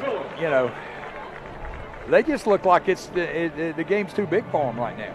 I mean, after the way they played up at Mars Hill, and even they gave up 42 to Carson Newman, but that's not a disgrace because we know Carson Newman can score. Carson Newman wore him down last week. But we scored more than that, and it's 6 minutes to go in the second quarter. So they just look like they're kind of lost right now, trying to find their way, and they've got an immobile quarterback, and I love immobile quarterbacks against the Bears. So the punter is back, Basco once again, and he'll kick it to Duggar, who's standing at his own 40. Waiting on the snap at the 15, steps into it. The Bears try to block it. It's an end-over-end kick, not very good. Takes a bounce. Get away. And the Bears do get away, and it'll roll down to the 30. Duggar wants so bad to pick that up. Try to get the hat trick here in the first half. If you people are watching on the stream, he wants so badly to pick that ball up, but he knows it's not the smart thing to do, and he is a smarter football player. I'm going to be interested to see who's in there now with the Bears on offense. They were warming up Gunnar Anderson. The 40-yard line. Well, Gunner's coming in. It's just a matter, is he coming in on this series, or are they going to let the starters play the first half? No, here comes Gunnar. Alexander Central High product out of Taylorsville, number 7, checks in at quarterback. New bodies on the offensive line. The backs, we'll see the same backs because we play it's like our defensive line. We play a whole bunch of guys in the backfield, so it'll be the same guys on the backfield. Wing T look, Bradley gets the give from Anderson. He'll get it up to the 44, pick up a 4, 2nd and 6. Bears came into this game averaging 46 points a game, number 5 in the nation, rushing for nearly 300 yards a game, 4th in the nation, and total offense of almost 500 yards, Jack, good for 15th. Their numbers have been amazing so far this year offensively. The defensive numbers just as good for LR. Anderson out of the gun, roll right over here, throwing complete, low pass, had to dive for it and roll is Mitchell. He'll get the reception, but shy of the first. It'll bring up 3rd and 2. You got to throw that ball just like Grayson did so he can catch it and run. He was going to make another 10, 12, 15 yards. That ball was thrown low. He had to dive to catch it. That's a Gunner mistake that he'll learn from when he watches the video. Keep the guy on his feet and let him run with it. It was never designed to be more than a 5-yard throw and a 15-yard run if it worked. 3rd and 3. Mitchell goes in motion, far side. Anderson looks that way, and it's knocked away, knocked down at the line of scrimmage. He was intending it for the tight end, who curled up beyond the sticks. Will Neal is the tight end, but it's going to be tipped at the line of scrimmage, and for the second time here, I believe, first time here in the first half, the Bears are going to punt it away. Not a sharp series. Bears didn't look sharp there. Of course, had the second unit offensive line in there and the backup quarterback was, but just didn't look real sharp on that one. 49-0 in favor of LR. 5:24 to go before half. And homecoming, we'll have some special guests coming up at halftime. We'll talk about the LR Sports Hall of Fame, which added 5 new inductees earlier today, bringing the total well over 100 Hall of Famers, 43 years. LR is one of the oldest Hall of Fames, college or universities in the Carolinas. And I think it was NC State a couple of years ago. They just started their Hall of Fame. Yeah, and the Bears have been around for 43 years. Yeah, I was coaching here when we started in 76. Yeah, we came about, I think the first induction class was 77. And as I recall, it was in the spring. Johnny Majors, who you know, was the guest speaker. We had a big banquet at night up at the Cromer Center, and Johnny Majors was the guest. We had that for several years where there was a big-time speaker. Joe Theismann was the speaker one year. There's a punt by Owen out of bounds, deep into Wise territory at the 25. I'm guessing that was the year after Speakers won the national, or Majors won the national championship at Pitt. Coach Painter had a connection with him because of single wing football. You know, Johnny Majors played in the single wing back at Tennessee way back. And Coach Painter had a connection with him somehow or another and was able to get him. And then we had Joe Theismann here 1 year. And I can't remember who the others might be, but those are the two that I do remember. I got a couple of texts from some teammates, and they said, well, you guys going to tell some stories? Did you use all your stories from last week in the 5-hour broadcast? No, we haven't. No, we have. We got lots of stories. Yeah, we're not even getting started. We hadn't even scratched the surface. Landy, you want to chime in down there on the sidelines? Do you have some stories to tell? I was taking a nap. Hey, I'll tell you one. Jack will relate to this. I was doing JV football, went to Shelby. We're down 21-0, and Shelby's offense hadn't been on the field. And I called a timeout, brought my kids to the sideline, and said, guys, we can't get on the bus. You got to play. Can't leave now. You know, that can happen in JV ball. Now, occasionally you'll see it in a college game or a high school game. But, you know, in JV ball, Lanny, as you well know, I saw some of the weirdest things happen in JV games you could ever have. I mean, they're almost more exciting than the little kids play. There's exciting stuff. But, boy, JV ball can get interesting. Anything can happen. So can middle school. Oh, I'm sure, yeah. So while we were away and telling eloquent stories, back-to-back downs, it's 3rd and 10. Quarterback floats it over there, nearly intercepted by the Bears' Rosser. Number 3, Marcus Rosser, the junior out of Atlanta, nearly picked it off, and that's going to force a punt now by Wise with 4.5 to go before the half. He had a better chance at it than the receiver. I can't believe he didn't catch it. That ball was right to him, and he just – it looked like it kind of hit off his fingertips as he was reaching for it. But so we have a new kicker. New punter now is Vermillion. No, this is 47. I think he's been the punter. I thought. Anyway, we'll find out when we see the stats. But let's see if he kicks it to the right boundary. No. End over end to Duggar. Standing there, he's tackled immediately as he tried. It was short at the 43-yard line, and he took a chance, and Duggar tried to go right, and he was brought down by about 3 men. But the Bears, again, get excellent field position at the 42. We didn't have a great opportunity there because we didn't do a good job of stopping those middlemen. We blocked the outside guys, but I tell you, some of the guys now have got an idea they can block a punt, and they're really rushing hard in there. That's what's, and if you're rushing, you don't have a chance to block the guys and give Duggar a chance. The Highland Cavaliers, the nickname of Virginia Wise. Jace Jordan takes the sweep on the jet sweep, and he'll be rolled out of bounds at the 43, back to the line of scrimmage. One of the first and only times this year Jace Jordan has been tackled without any positive yardage. Well, he's Bears' leading rusher. Yeah, and he's close to 100 yards. I don't know if he hadn't carried the ball much since he got that long run right start of the second quarter. But he can, if he's given the opportunity, he'll go over 100 easy today. Bears are without a couple of running backs. This time they run the lead option. Anderson running with the ball over the 45 to the 47. Goes Gunnar Anderson. He picks up about 4 on the play. It's going to bring up 3rd and 5. 3rd and 5 now for the Bears. I'm interested to see. I'm sure probably at least by the fourth quarter we'll see Mann back in there some too. The tall left-handed kid. He's 6'4" and about 200. I believe he's a redshirt freshman, but he's a transfer from James Madison. So the Bears will put in Evans at tight end. Tight formation, man in motion right side. Play action, Anderson looks right. Again, tipped and intercepted at the line of scrimmage. Gunnar didn't get the ball high enough, and it was hit at the line and picked off. So an interception by Wise, and they get their first turnover of the ball game here and has a chance in LR territory at the 43 with 3:17 to go before half. It's LR 49. And the Highland Cavaliers, nothing. Gunnar Anderson is 6'2". Grayson Willingham is 6'2". But 2 passes in a row. You remember the 3rd down pass on the last time they had the ball. Gunnar had the same thing. He's not getting the ball up high and not getting it elevated. The ball is really low, and that guy didn't hardly have to jump to intercept that. Running with the sweep left side is the back, and the Bears surround him and knock him down. Good tackle from behind, Melvin Howard, junior out of Charlotte and Olympic High School. Pick up, though, of 6. 2nd and 4 now for the Highland Cavaliers at the 36 of the Bears after the LR turnover. Bears jumped out to an early lead, 28-0 in the first 5 minutes of the ball game on 2 punt returns by Kyle Duggar and 2 touchdowns and 5 offensive plays. 2nd down. Handoff again, tackled from behind. Coming in on the blitz is Miles Jackson, the freshman out of Jefferson County, Georgia. Bears are high on him as a freshman, and he was one of their highest recruits. He comes breaking in from the corner, Jack, and knocked the ball carrier down, loss of 2, 3rd and 5. Yeah, and the Bears right now, they're not going to put a lot of freshmen in the game right now or use them in backup if they're not thinking they're going to contribute down the line, because they've got some good depth along that defensive line.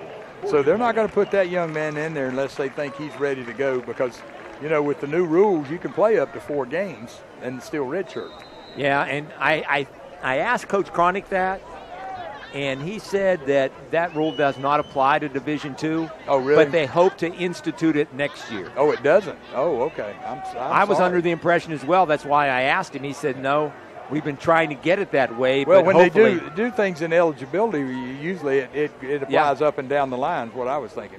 3rd down and 5, running left around the left end is the back and short of the first down. The Bears get about 5 guys around the football. Again, Jackson is one of them, along with Milliken in there, and the front line of the Bears, and Landon Scott in on the stop. Darian Newton right there. Give him some credit, 5'9", 155 sophomore. That was a heck of a run, because he could have run out of bounds one time, and he would have been a good 5 yards short. Now, he cut back in and got it down, gained 3 yards, got it down to a 4th and 2. They have a very makeable situation right here.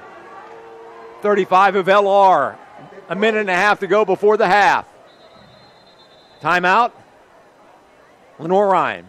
We'll keep it right here. Scores on the South Atlantic Conference scoreboard brought to you by the fine folks at Blowing Rock Brewery and Draft House. Carson Newman leading UNC Pembroke 13-3 in the second. And Limestone on top of Catawba 28-10 at last report, also in the second quarter. Thursday night, former Lenoir-Rhyne head coach Mike Keller's Glenville State team knocked off Fairmont 22-15. On a Thursday night, his team is now 3-2. He had a defensive player score 2 touchdowns off of interceptions. This game has got a 1 o'clock start. But if this score is right, it's Carson Newman 54, Pembroke 18 in the 4th quarter. How can they be in? Oh, it's a 1 o'clock start. We were 2 o'clock start. That's right. I apologize. I can see why now. 54-18 in the 4th quarter. And how about this? Limestone and Catawba.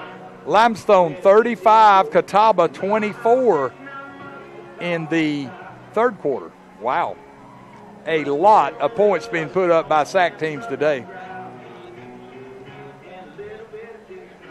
South Atlantic Conference, one of 17 conferences in Division II football.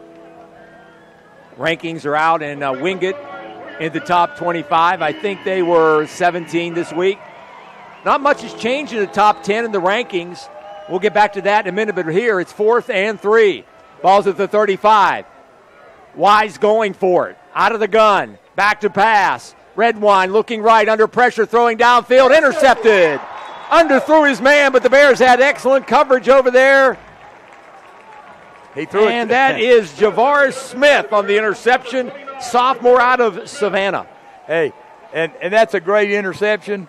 But, if you knock the ball down, we gain about 30 yards there. It was 4th down. You got to know the down and distance. But, it's hard for a DB not to get an interception, when he should have knocked that ball down and got the ball back up here at the 40-yard line.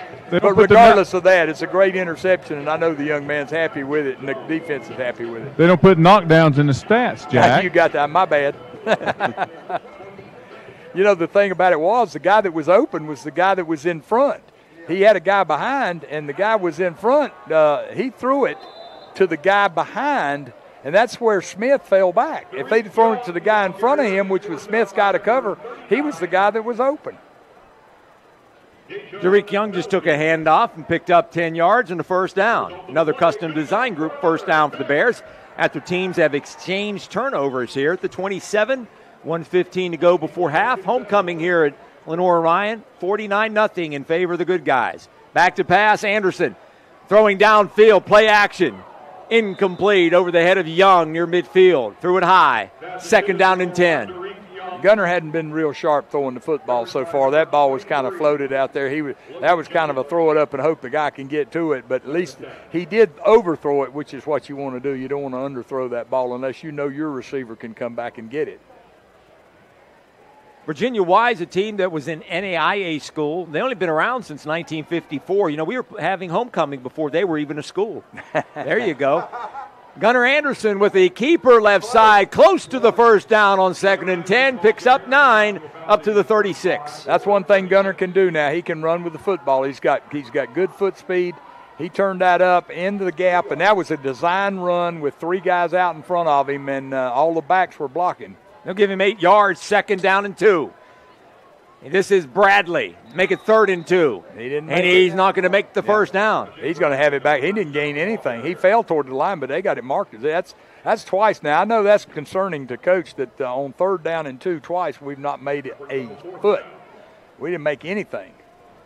If the Bears go for it here, I think they're going to let the clock run down. He's going to let the clock run down. It's going to get down. Matter of fact, it might run out. It's close. 20, 19. It's close. He's either going to take a 5-yard penalty or he's going to let it run out. 10. So we're down to 7 seconds. We're waiting to see what's going to happen here as the Bears call a quick timeout. They're right together. It's over. They're dead on, yeah. So it took a while for the officials to do the math, but we go to the half now. Bears on top here, 49-0, as they lead Virginia Wise. And Coach Cronick off to the best start of any coach in Lenoir-Rhyne history. No coach that has ever been on the sidelines in LR football has gone 16-2, but Coach Cronick has 38-5 overall as a head coach, and he has his Bears on top here at the half, 49-0. Back to celebrate homecoming. We'll talk about plenty of things, including stats and some special guests. Stay with us. More of Lenoir-Rhyne football coming up from Hickory, and here only on WSVM Radio and live on the Bears Sports Radio Network. Blowing Rock Draft House.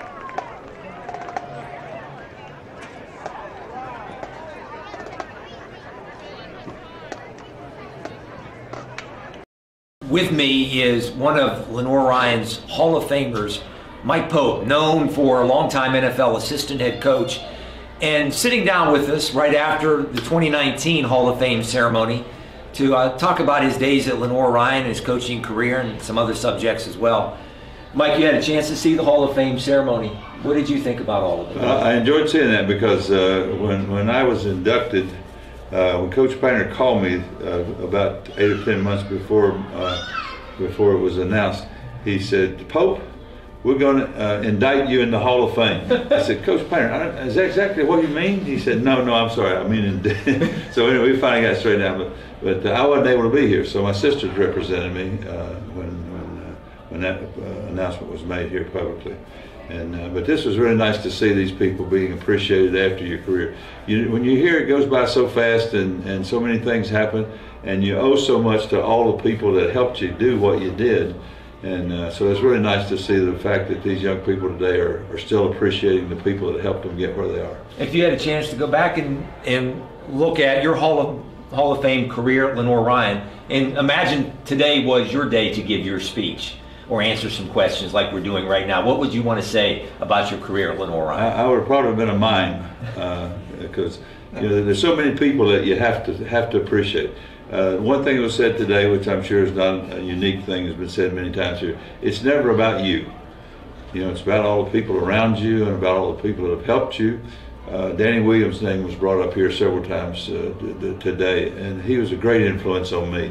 I would have been Dolphin on the 3rd shift in Minetta Mills in Monroe, North Carolina, if it hadn't been for him. So those people, you don't realize it at the time, and you take a lot of that for granted because you're not mature enough to understand what real appreciation should be like, and when you should do it at the right time.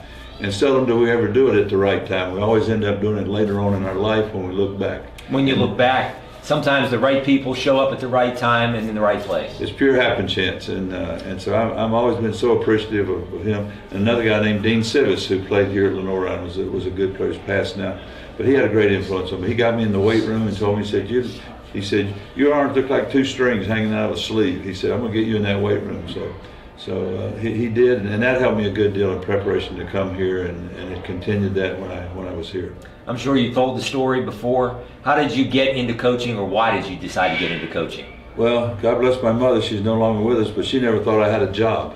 She thought I was still playing. And so she encouraged me every time I would speak to her or go home. She'd say, do you have a job yet? And I'd say, well, yeah, I'm getting paid for what I'm doing. Not very much, but I'm getting paid. But I grew up across the street from a high school. I was 7 years old, down in Monroe, North Carolina. And so in the afternoons, I would go over there and just kind of shag the balls for the kickers, who kicked them awry, and the quarterbacks who overthrew the receivers. And so I kind of got used to doing that. At the end of the first week I was over there, the coach, Bruce James was his name, he gave me a quarter at the end of the week. I said, man, this is a good, I might do this for a living.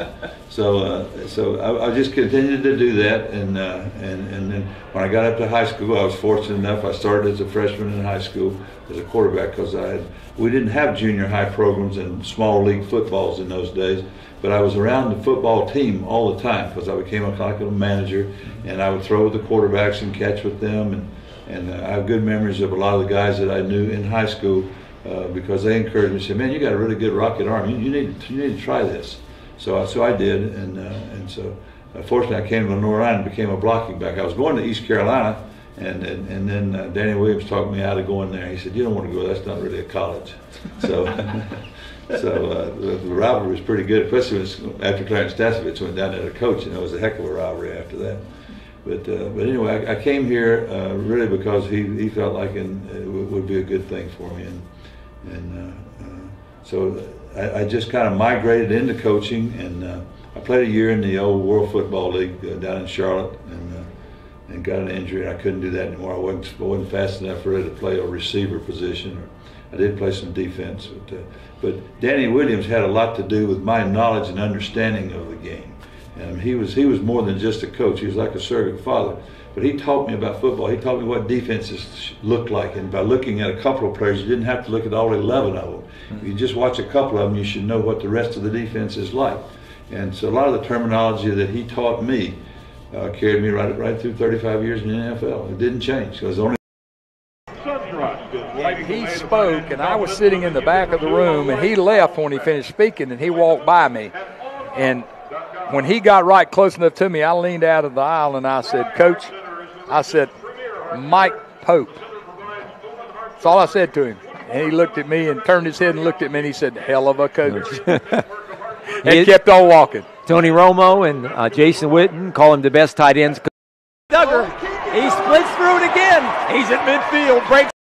Basically the same thing. I put that out on Twitter back in August, and I heard from Howard Cross and Mark Bavaro, guys that he played for and won a Super Bowl with, or he coached, I should say, won a Super Bowl with, and they all said that because of his, he was more of a tactician as a tight ends coach, but he cared about his players and he loved his players and he made them better. He told the story too that players can take themselves. They could push themselves a certain point, but they can't go beyond that, and they want that coach to lift them a little bit higher. Yeah, sometimes you get to the point where you think you're good enough, or you've had success, and you kind of think, okay, that's all I need to do, and that's when you need that coach to kick you in the rear end sometimes, or pat you on the back and say, wait a minute now, we can do a little better than that. And he said he got that from Coach Painter. Yeah, well, he did and that. Probably Bill Parcells as well. Coach Painter was more of a kick you in the backside guy for most of the time, but, it motivating athletes. And he talked about the thing that we all know. You asked him about being a good coach, and he said, I was a good coach basically when I had good players. I could make them better and I could help them out, but you got to have something to work with to start it. And the other thing he talked about was what we're doing here, and I think Coach Cronick's doing at Lenoir-Rhyne is, he's building a culture. He's got people the players that are thinking the right way, and that's what he talked about. He said, you get your chemistry right, and you get your players with some talent, and then you coach them. He said, you got a chance to have a championship team. Bears have showed that here in the first half, leading 49-0 over their opponent for the very first time, the Highland Cavaliers. Virginia Wise University started in 1954. They're on a campus, been around for 65 years, Jack, on a campus that's 400 acres long. And they came in, started as an NAIA school. They moved over to Division II in 2013, and the old West Virginia Conference, now the Mountain East Conference, and then the end of last year it was announced that they were moving into the South Atlantic Conference. They're the northernmost school, I believe. They're in the southwest corner of Virginia near Tennessee and Kentucky line. We're going to make that trip up there next year. I guess the best way to go towards Bristol and then west. I'm going to worry about that next year on Friday before we leave. Well, you don't have to. Yeah, you drive back. Yeah. Well, I give you directions, though. I'll have the GPS. Let's hope we play them early in the season.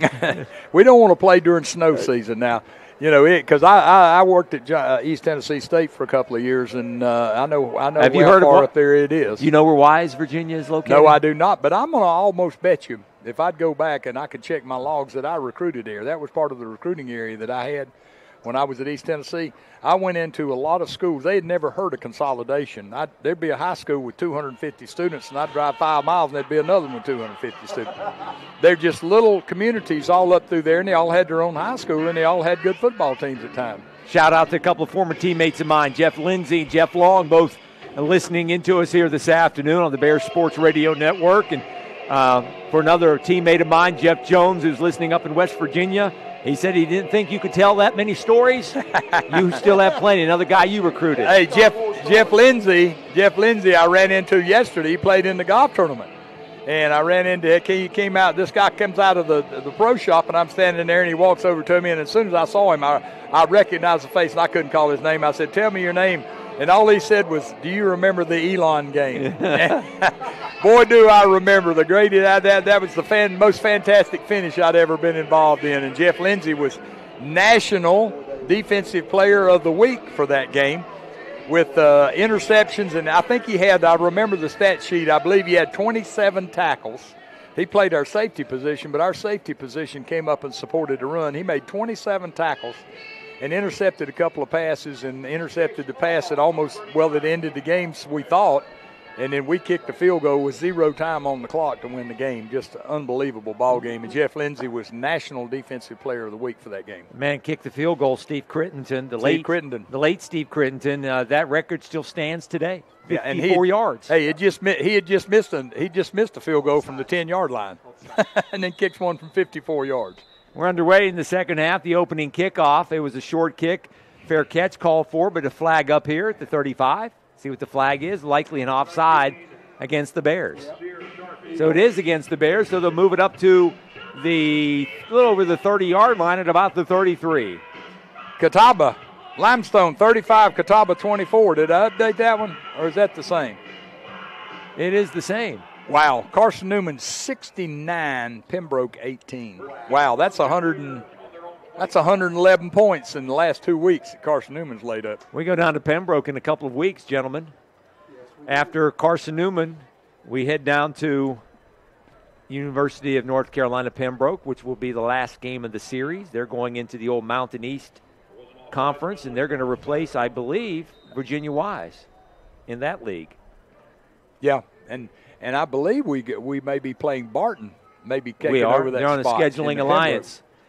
Crossing pattern caught by Wise and run out of bounds. Bryce Hardy. Check that. Matt Felton on the reception gets the first down before he is run out by the Bears. J.P. Palmer out of Townsend, Georgia, red shirt. We've seen the end of pretty much of the first unit guys now. That there's no first unit guys in there on that defense right now. There's some guys that do play some prominent backup roles, and some guys we'll see in there, just like the defensive back over here, number 3. Marcus Rosser. We see him from time to time in there, and some of the others. But handoff straight up the middle on the delay out of the gun. This is a great opportunity because, even the guys that are down the line know that, barring anything out of the ordinary, they know that somewhere down the line, late third, early fourth quarter, they're probably going to get some playing time as well. So it's a great opportunity for some of these young men, to really show the coaches that they worked hard and they're ready to play some.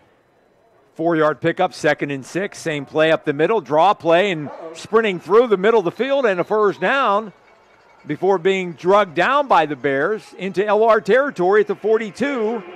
Boy, nice run by, I believe that was Lambert, sophomore out of Suffolk, Virginia. Picked up about 12 and up to the 43 of LR into Bear territory. Yeah, and the Bears, the Bears second unit doesn't look quite as stout inside against the run as the first unit did. Pass over here, caught and quickly tackled by the Bears. He caught that ball, wrapped up the football, and then turned around and looked to see who was going to hit him. He knew we were on top of that quick. He felt it coming. Michael Anderson on the reception, and I believe on the tackle, Rodney Hudson for Lenoir-Rhyne. Now Malik Taylor, sophomore out of Griffin, Georgia. Second down, pick up a 2, 2nd and 8. Ball's at the 41. We'll come down to you after this play, Lanny. Haven't heard from Lanny. Nice break at halftime. The temperature's cooled a little bit, and he's still in shorts down there on the sidelines. I don't know what's wrong with him.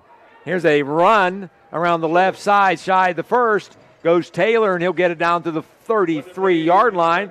Lanny, how about a halftime report? What's the weather like down there on the sideline? We've skipped fall. We've almost went directly to winter, which is what we usually do. When you get those 35-degree swings, it's a little sudden, especially on an older gentleman like myself. 63 degrees according to my watch, and that's usually fairly accurate. Boy, that's a big difference because it was 93 yesterday. Yes, it was. The front is moved in. 3rd and short. 34. Wow. Here's a handoff up the middle, breaking outside and trying to get the first down. It's going to be close. He gave it to him. Terrence Lambert gets the first, sophomore out of Suffolk, Virginia. Yeah. Second effort, gets the first down to the LR 33. They're going speed up now. Wise is going speed up. They can sense what's happening here, that their first unit's in there against our second unit, and they don't want to look bad. They don't want to think Lenoir-Rhyne's second unit's better than our first unit. So this is going to be an interesting second half. I don't think the score is going to be indicative of what the final game could have been. 3 wide, back to pass, steps up, quarterback trying to run out, and he is tackled on the play, shooting in from his linebacker position. And was that Taylor? Check that, Dante Young on the stop, number 49, the inside linebacker, makes the nice play. Dante Young, the redshirt junior out of Weechee Wachee, Florida. Was that Dante Young? 49.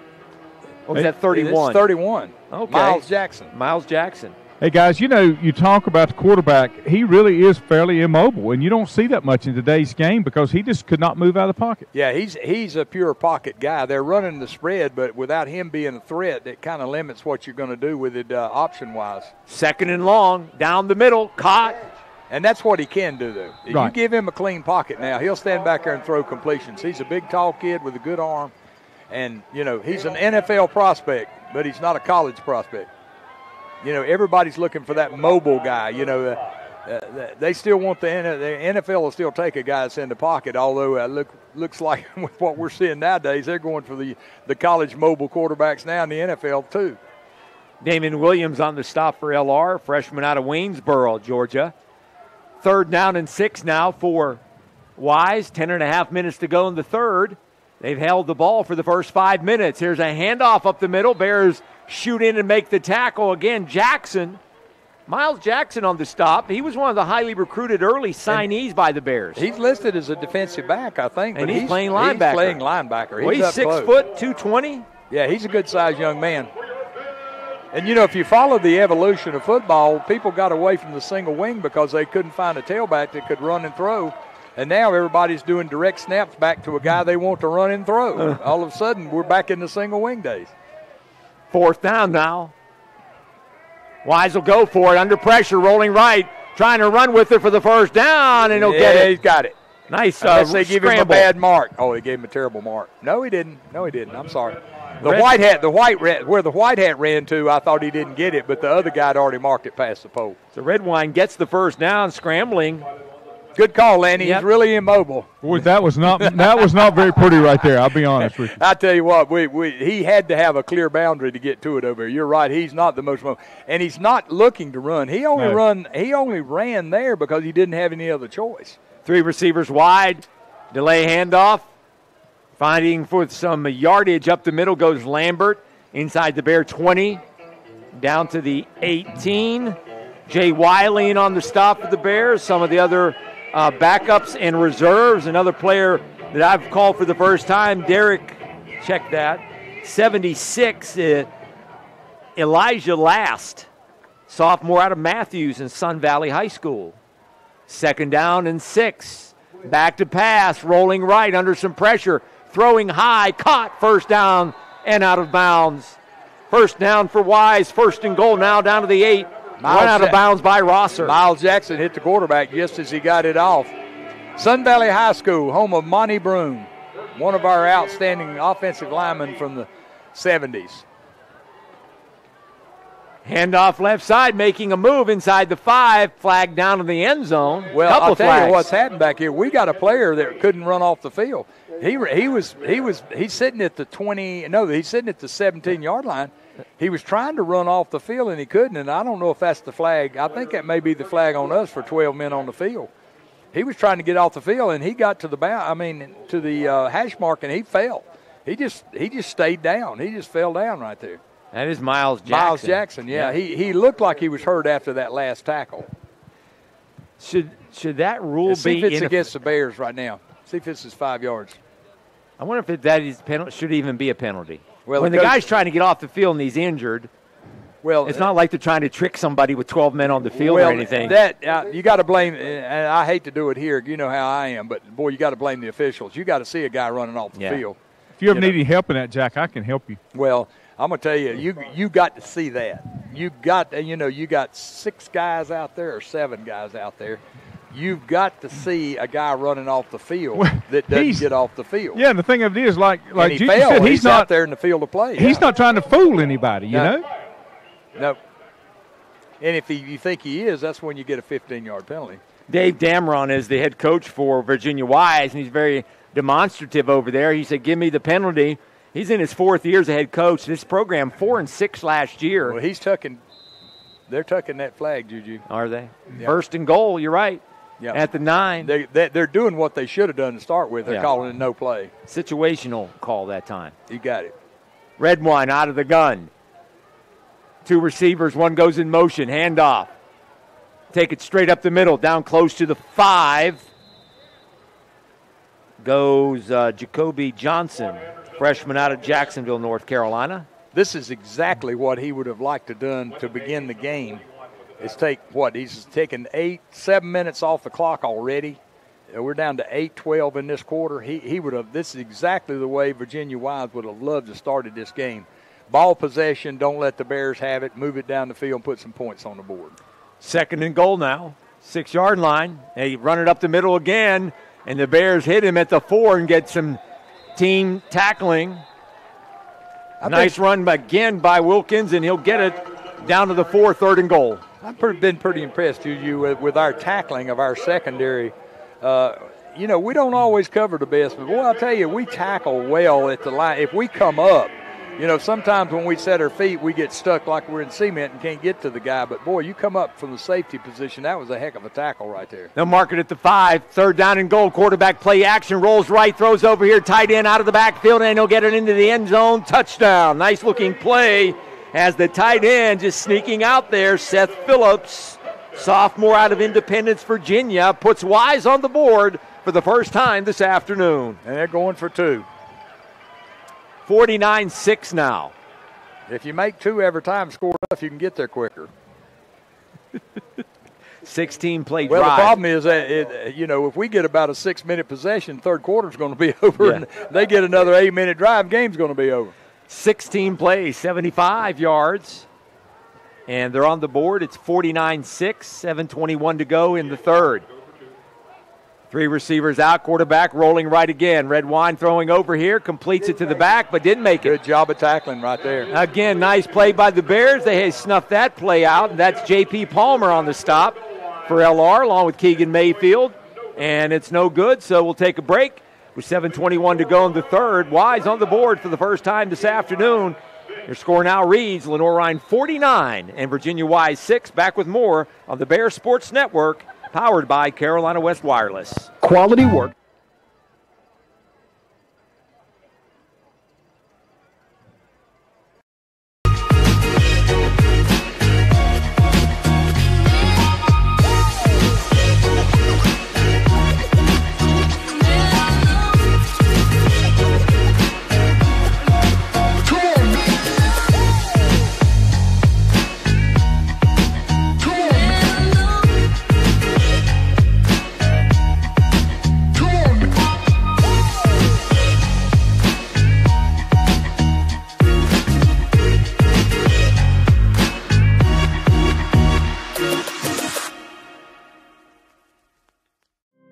path to a college degree would have been completely different had I not run Division II cross country for the University of Mount Olive. Having an athletic and academic scholarship was key for my success. Our coaches were really helpful with balancing out my academics and athletics. I decided to attend graduate school because I wanted to become an athletic director. Receiving the postgraduate scholarship through the NCAA provided me with the flexibility to choose the school that I wanted. So now I know that I can accomplish any goal that I set.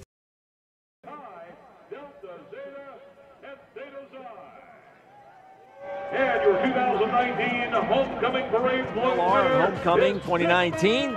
After the Bears dominated the first half, scored 4 touchdowns in 5 minutes to start this football game, including 2 punt returns by All-American Kyle Duggar, and that got the Bears off on the right foot and leading here 49-6. They'll get their first possession to start the second half. We're waiting the kickoff by Virginia Wise. We got some scores to update in the South Atlantic Conference. Cooler weather brings higher scores, it appears, so far today. It does look like a lot of points. End over end. Bears fielded at the 19. Across the 25-30, a little bit of a hole to the 40, to the 45-50, now the sidelines, and is tackled from behind, and there's a penalty on the horse collar. What a nice return that time by the Bears. 38? 39. No, 39, that's number 38. I don't have a 38. That's why it was delayed. Still hitting him on the head. Those jerseys are so hard. There's no 38. There he is right there. 36. Okay. No, I swear, that's 38. He's right here in front of us now. Right there he is. That's 38. It is 38. There's no 38 on the roster. So we'll get that, but it was a nice return by LR from about the 25-yard line. It's about a 50-yard return and a 15-yard penalty for a personal foul. Horse collar tackle on top of it. You're correct. You cannot tackle from behind, pull the neck or the horse collar down from behind, and they did that time. Lanny, that was kind of in front of you as the whole sideline erupted for that Bear return man. A little bit more speed, and they wouldn't have caught him because it opened up really nice. He was patient to wait for a block. I think he'd run out of gas too. Yeah. And I tell you, the guy had to horse collar him to get him down. If he doesn't horse collar him, he's gone for a touchdown. Bears run a sweep right side and tackled quickly. Not before he picks up good yardage. Bryson Godfrey out of Taylorsville and Alexander Central picks up 5. I thought he was going to hit the seam, boy. It was really, really close because if he hits that seam at full speed right there before that linebacker can get a hand on him, he's gone. Nobody's going to touch him. That was a well-blocked play. That's that short kick it worries you, Jack. Yeah. Bears shift left. They're at the right hash. They run it up the middle to Bradley. Almost lost the handle. Get it down to the 10. Should be enough for a first down. Anderson handed to Bradley, and the ball popped up, and Bradley kept both hands on the ball, secured it, put his head down, and got the first down. Should be first and goal now for the Bears. Down to 6.5 to go in the third. LR on top here, 49-6 if you're just tuning in. We thank you for tuning in on the Along the Bears Sports Radio Network and online at lrbears.com. Handoff. Bears running with the ball, kind of dancing around, didn't get any yardage. Yeah, that wasn't running, that was dancing. You called that right. Lanny Godfrey looks like he's got that sprinter's type. It's a longer stride, and if he gets about 8 or 10 steps where he can really build up his speed, it's going to be hard to catch him. But sometimes hitting a hole like that makes it tough, doesn't it? Well, you got those runners that need that second gear to break out, like Duggar does. So of course Duggar doesn't have to have it. That was Warren Bell, former high school quarterback at Scotland County. Who was that football player in the NFL that they called the Dancing Bear who had quick feet? I don't remember. This came to me. That wasn't the bus, was it? No, he had quick feet as well. Bradley with the run inside the 5-yard line. Ron McDowell. Ron McDowell for the old Washington Redskins and Buffalo Bills, number 79. They called him the Dancing Bear, but it was you're right. Jerome Bettis, though, the recent running back for the Steelers and the Rams. He was the bus. He just run over you. All right, we got 2 downs to get it in the end zone. Third and goal. Play action, rolling out right. Anderson in the end zone. Pass, caught, touchdown. Trey Luttrell, number 6, or Luttrell, with the touchdown. Recruited as a quarterback, Luttrell catches it from the wing back and scores his first Lenoir-Rhyne touchdown. Great play call, too. We set it up with a play. We had scored so many times on that. We ran that little bootleg back to the backside, had a guy dragging across, and we always say, hardest guy to cover is the guy on the drag. So the Bears hit the 50 mark today with 4:55 to go in the third. Here's the extra point. It splits the sticks. Albaugh remains perfect. Flag down.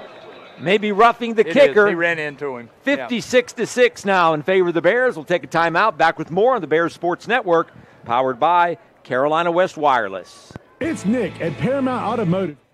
Paramount Kia in Hickory. We want to see you driving a new Kia or, hey, a quality pre-owned Kia. We've got a huge selection of new and pre-owned Kias. You got to get to Paramount Kia in Hickory, Highway 70, ParamountKia.com. I knew that there was an opportunity to have my college paid for if I was good enough to play baseball at that level. That was going to make a big difference in my family. D2 baseball gave me an opportunity to play at a high level and to get an education that's going to be valuable for me throughout the rest of my life. I chose to take my experience of being a student athlete and pursue that within my career and to get a master's degree. If I wouldn't have had a baseball scholarship, there'd be no chance that I'm doing what I'm doing today.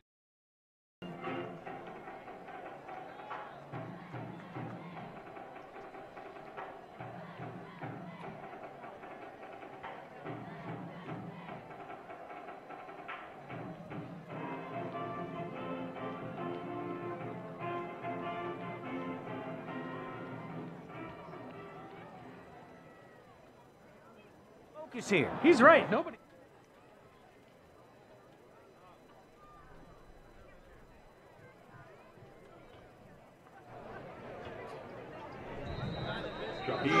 Ready? Try the unique.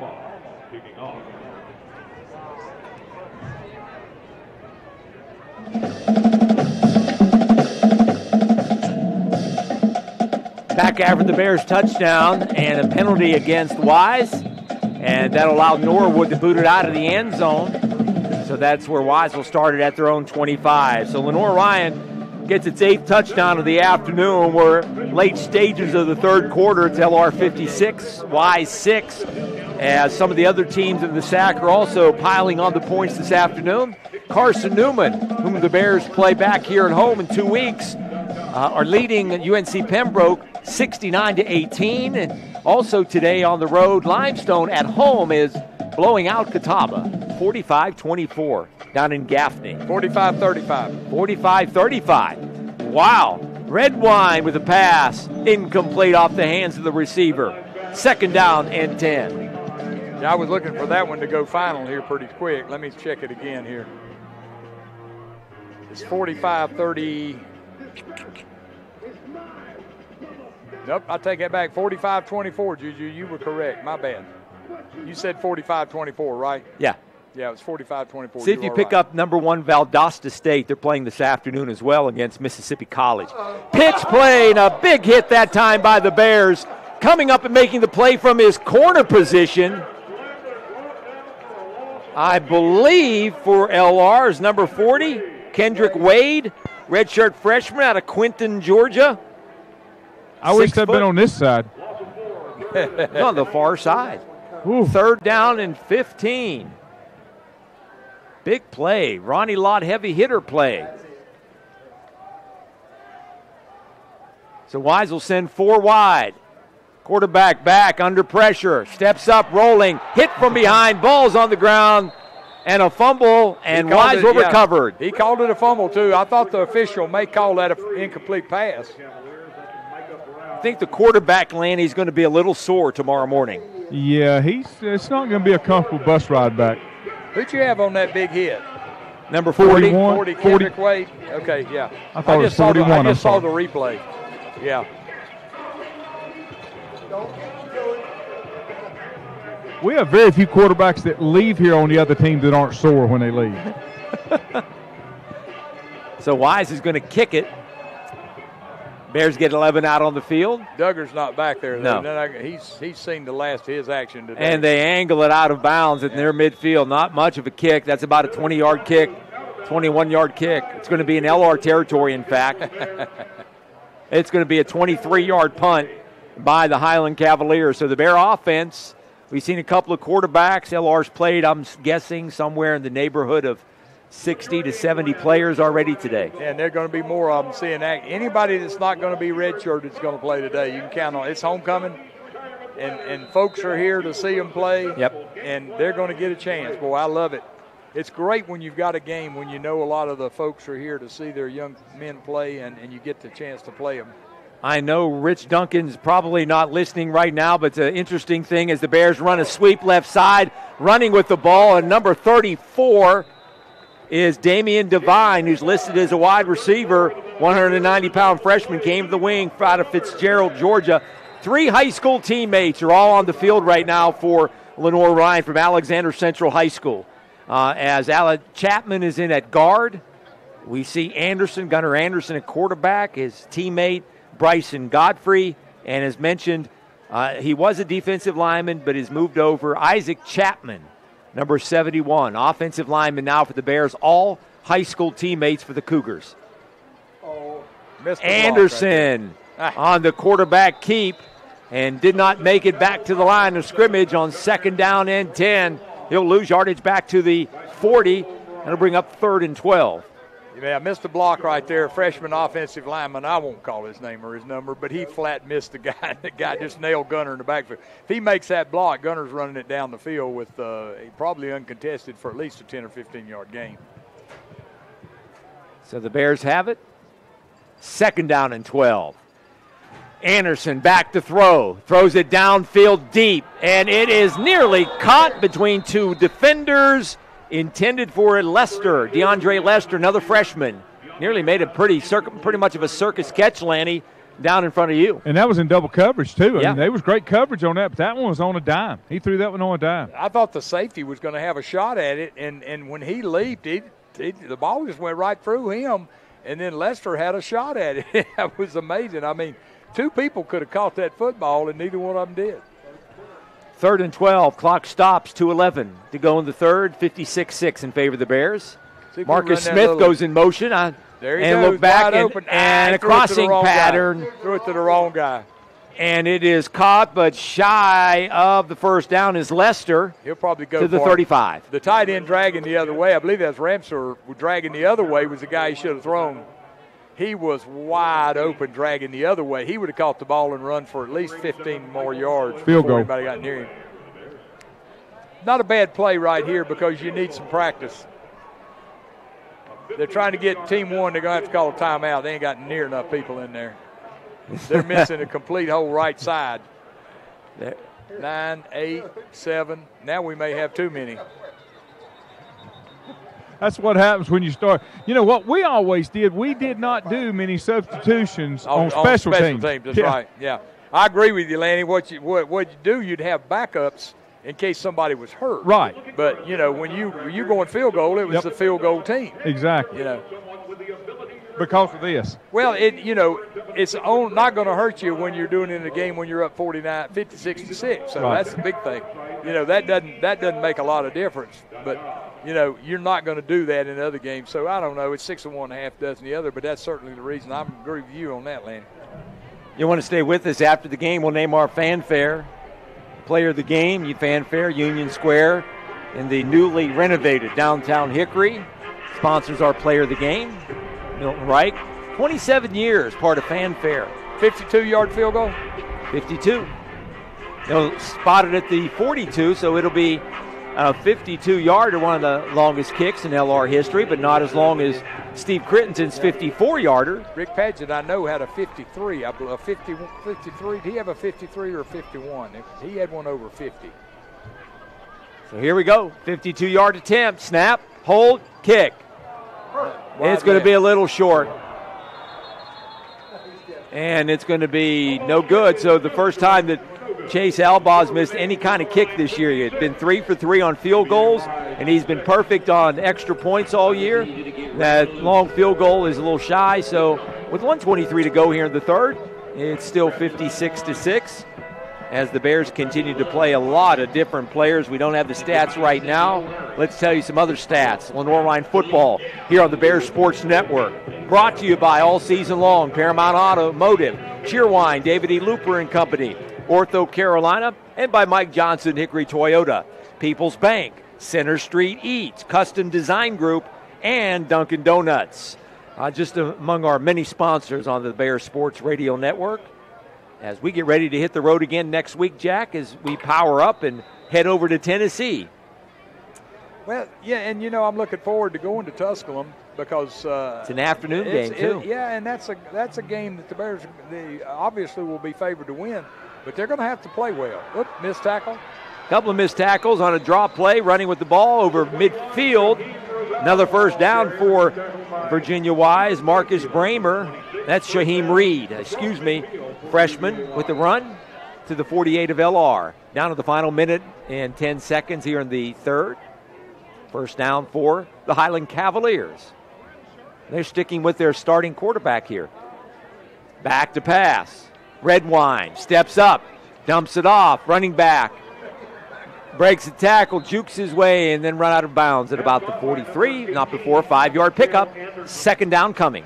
The only one I feel sorry for, there's two people I feel sorry for today. Jaquan Artis, he could have probably got 5 sacks in this game had he been left in there. And Jace Jordan might have 200 yards rushing if he was left in there. But you can't do that when you get ahead like we were. So there's nothing you can do, and you're happy for the win. And Coach Cronick is never been about, what is this? Yeah, there was a pass intended out there, but the tight end was blocking while the pass was in the air. Yeah. I think, Lanny, do you have a chance to look at that? That's the way I see it. Yeah. But Coach Cronick's never been about individual stats. No, he hasn't. And he's never been about, it's anything other important than that 56-6 on the scoreboard. I could tell you our player of the game, pretty easy. I mean, he changed the outcome early. He's got a single digit on his He sure shirt. does. Okay. I may vote for that. Profile in the USA Today. Nice section last week in the NFL Draft Profile. Came out this week that he was rated by a sports blogger who covers the NFL for SB Nation as the 5th rated safety in the NFL Draft. And said he had some really good special team skills. No kidding. We got two penalties. One of them, the first one, Juju, was they had an ineligible lineman downfield, which was probably the tight end. Somebody lined up. He must have been covered. Yeah, covered him up, and he released, and then the other one was called offensive pass interference. That's what you and Lanny said. And that was the same player. Yeah, it was the same guy. But now it wasn't his fault on that. If he gets covered up, that's not his fault. Yeah. New York Jets were out here earlier this week when I was watching practice on Thursday. They were scouting or looking at Kyle Duggar. Back to pass, Redwine. Short pass, dumped off. Tackle. Is there a flag down? But a nice open field tackle by the Bears that time. Marcus Rosser on the stop. And I believe Miles Jackson back in there. Freshman out of Jefferson County, Georgia, made the stop in the open field. That's good to see, too. Third down and long. Yeah, I think he got kicked in the stomach. Yeah, he could be one of those guys. We lose both our linebackers, if I'm not mistaken. Both are seniors, aren't they? Yeah. So, two guys that get to play some this year, that's going to be big on who steps up next year to take those 2 spots. Third and long. Back to pass, Redwine. Short pass, drop, caught over there. Tackle way shy of the first. As Addison Ironside is the freshman out of Knoxville, Tennessee. Now looking at their roster, they got guys from all over. They had a couple from California, Jack, but the majority, as you would guess, are from the Virginia area. I looked at their roster, I believe, earlier, and they've got a lot of Virginia kids, obviously. But they had kids from Kentucky, Tennessee, North Carolina. They had a couple of kids from North Carolina. And Florida. They had a mixture, but obviously being a state school, overwhelming majority were from Virginia. That's the end of the third quarter here at Homecoming 2019 here at Lenoir-Rhyne's John David Moose Field, Moretz Stadium. Your Bears leading on top of Virginia Wise. It's LR 56 and the Highland Cavaliers 6. Back with the fourth quarter and more. Stay with us You're listening to Lenoir-Rhyne Football on the Bears Sports Network.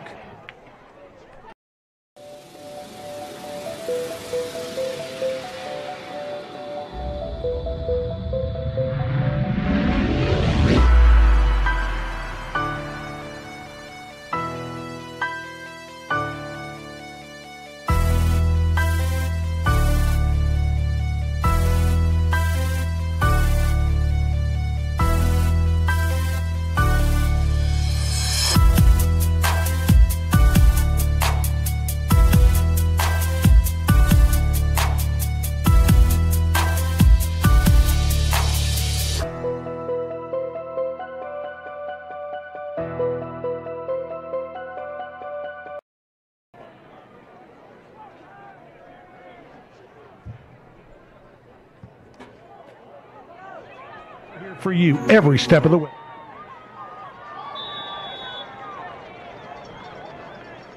Lester brought down by number 72, Zach Kemp.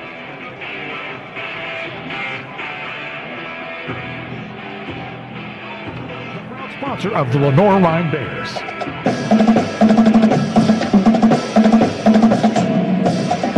Back here after the punt, Lester fielded it for Lenoir-Rhyne, and he is spun out up to about the 17, so that's where the Bear offense will start. Here comes that new quarterback we were talking about. Man. Yep, number 17. He'll get his second play. Yeah, he's a big, tall kid. Yeah. Good runner. Hands it up the middle, tackled immediately. Somebody's helmet came loose for Lenoir-Rhyne. Looked like one of the linemen.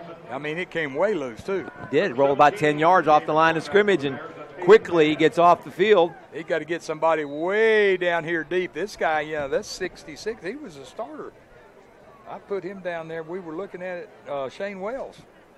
He was in there a lot with that first unit. He had to fly from the other end of the bench to get out there. We're a little thin at guard right now. A couple of injuries in there. 2nd and 10. Jet sweep left, running with it. 20, 25, steps through a couple of men. 34. 34 is Damian Devine out of Fitzgerald, Georgia. He gets the first down run for the Bears. You talked about the quarterback, Hayden Mann, 6'4" freshman, redshirt, as you mentioned, out of James Madison. Moved him to defensive back at James Madison, the injury down on the field. And he played for a while, got hurt, and told head coach Mike Houston at the time that he wanted to try quarterback. And he said, son, you may start looking. And he said, didn't say it in a bad way. He said, if you really want to play quarterback, go ahead and, make yourself eligible in the transfer portal. And he did. He got the recommendation to come to Lenoir-Rhyne. Coach Drew Cronick recruited him when he was coming out of high school when Coach Cronick was at Furman. So he got him to come here, and he has been played a couple of different times this year. I think it's his third game that he has played, and his first left-hander to play at Lenoir-Rhyne since Brian Day about 20 years ago, 1999. This is the third center coming out of the game because Blake Jefferson's going to have to go back in the game. He wasn't going to put Ronnie Clifton in there. Is that Philip Davis at center out of Belmont? No, this is 64 back in, or 54. Yeah, but the one that just came out injured, Philip Davis. 79. I thought his number was 79. Zeke Nance. 78. 78. Okay, Philip Davis, you're right. So he's out of Belmont. I tell you, I can't tell 8s and 9s on those numbers. I can't. They're very difficult. You're right. It really is. Those numbers are almost impossible to see. We got black numbers on the white jerseys, and the black jerseys, we got red jerseys, we got black numbers, and they just blend in, and just the little bit of trim around them doesn't do a lot to set them off, and they're small, too. They're not as big. 5-yard penalty for the Bears offense, 1st and 15. And they wad up on big boys like me. They wad up on some of our big boys, too, Lane. Here's a handoff. Smith gets it over the 25, up to the 27 goes Marcus Smith, another one of those freshmen, 5'9" freshman out of Rockmart, Georgia. We saw him some early in the year, and I thought he might be somebody that was, we're going to see a little more of, and we didn't see much of him after that, so there's a reason for that, whatever it is. We number don't know, 25. But, I think number 25 emerged.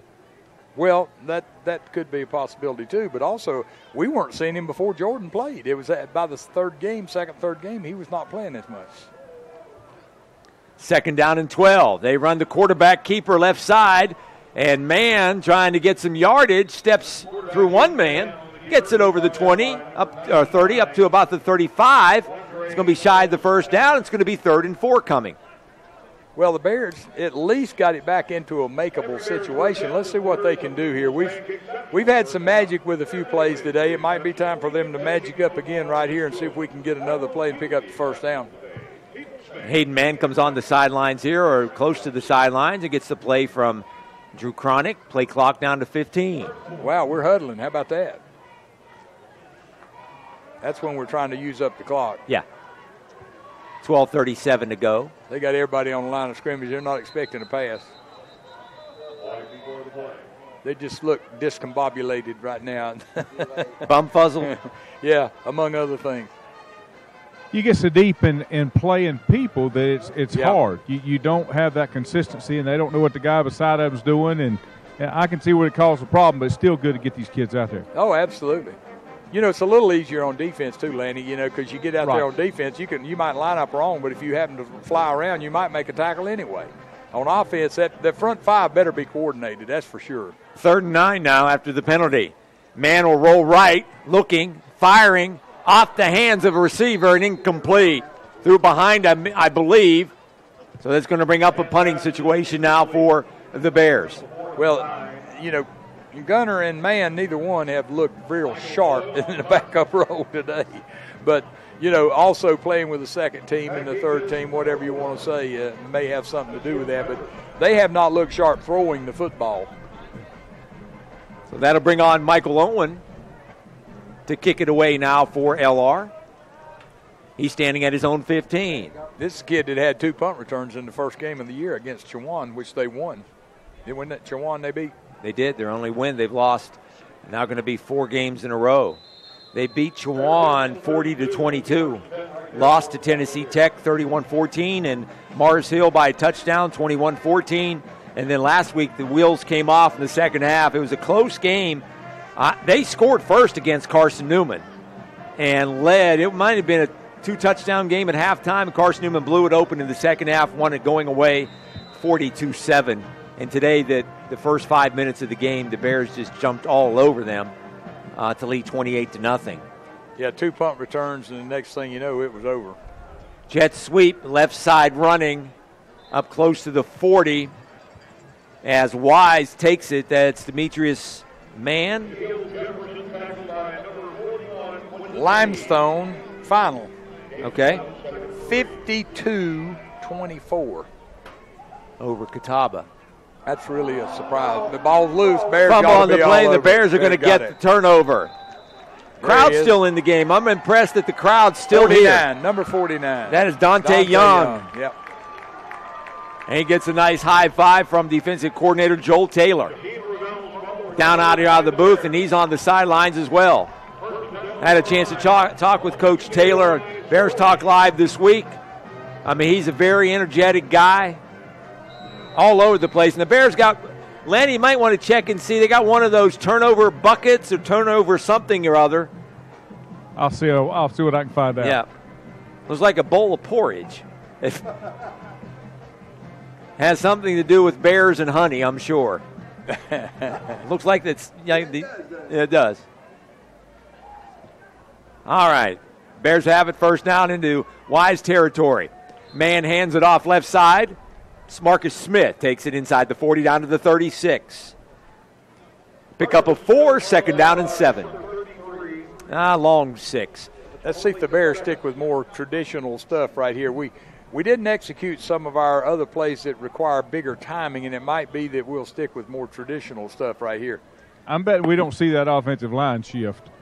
Well, you're probably right, because I could see 2 of them bumping into each other behind the center, and that'd be embarrassing. Now, these guys, I mean, it's just a simple matter of reps. These guys don't get the reps. I mean, you're not going to rep these guys as much as you are your starters, so that's what you expect. Again, a handoff inside, nice big hole. Running with the ball and getting the first down is Bradley.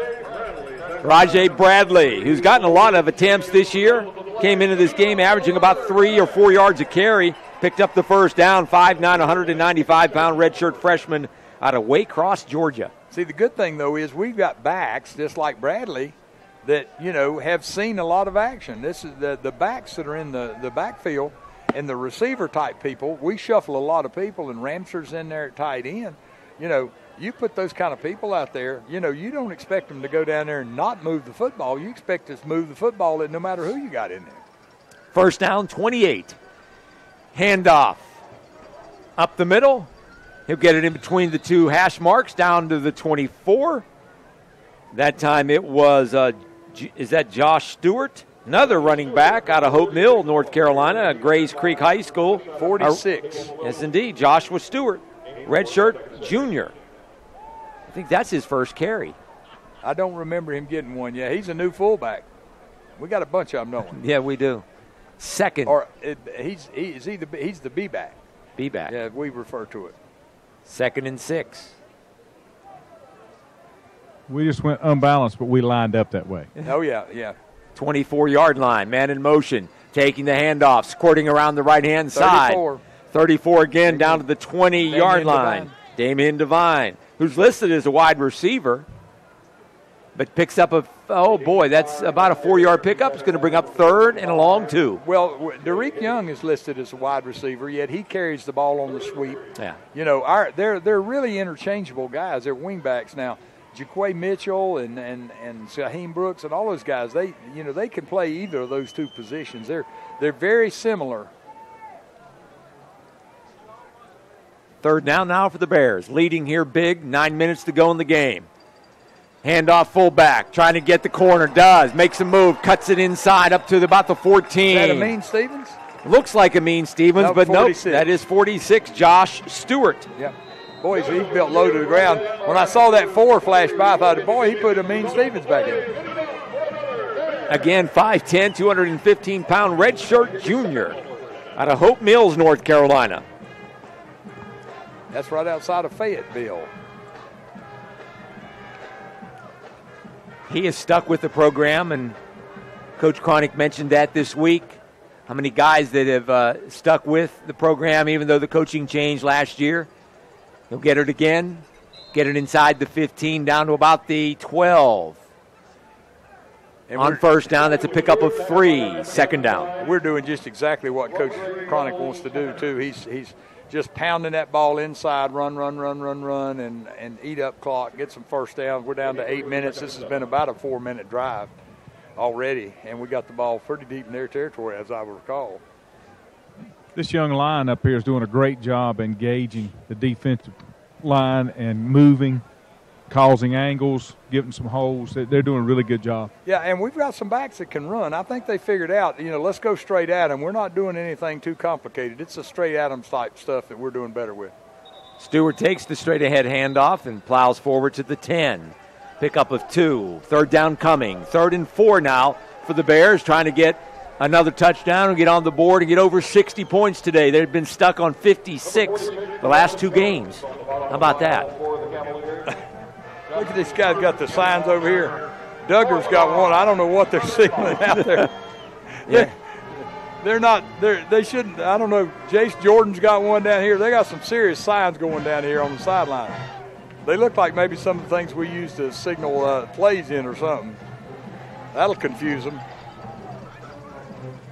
Hand off to Stewart. He'll take it right side and should get the first down. Boy, what a strong effort.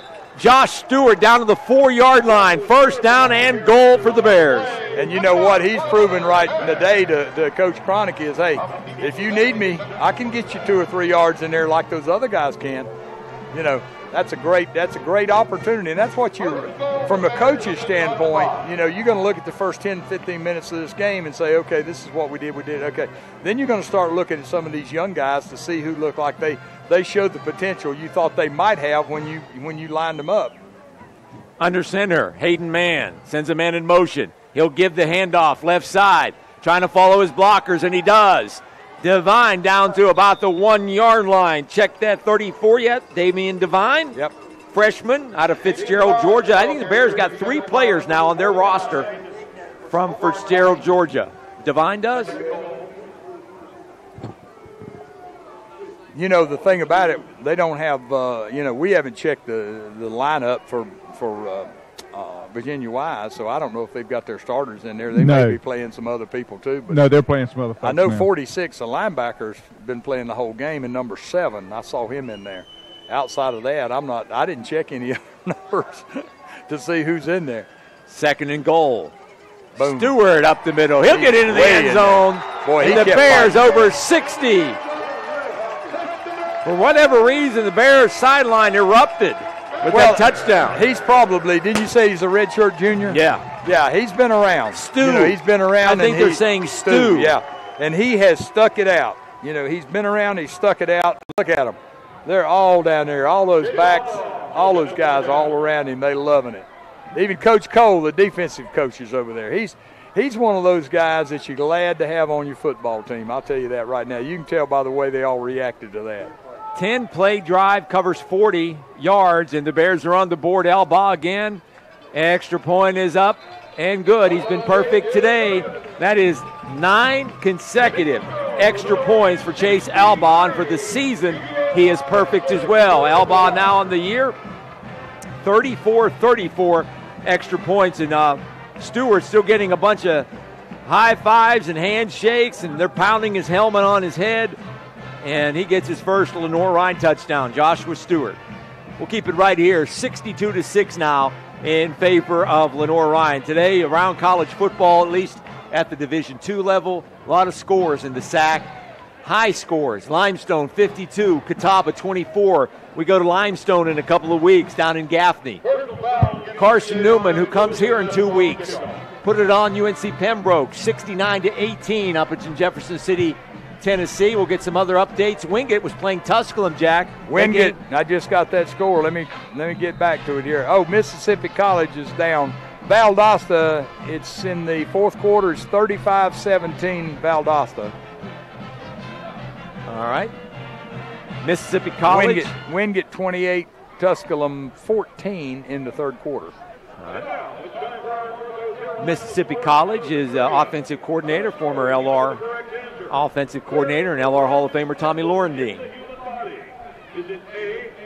And they're taking on the number 1 team in the country. Top 10 teams in the country in Division II football this week, all were undefeated, a combined record of 40-0. I don't know if that's going to change this week. I didn't see very many big rival games.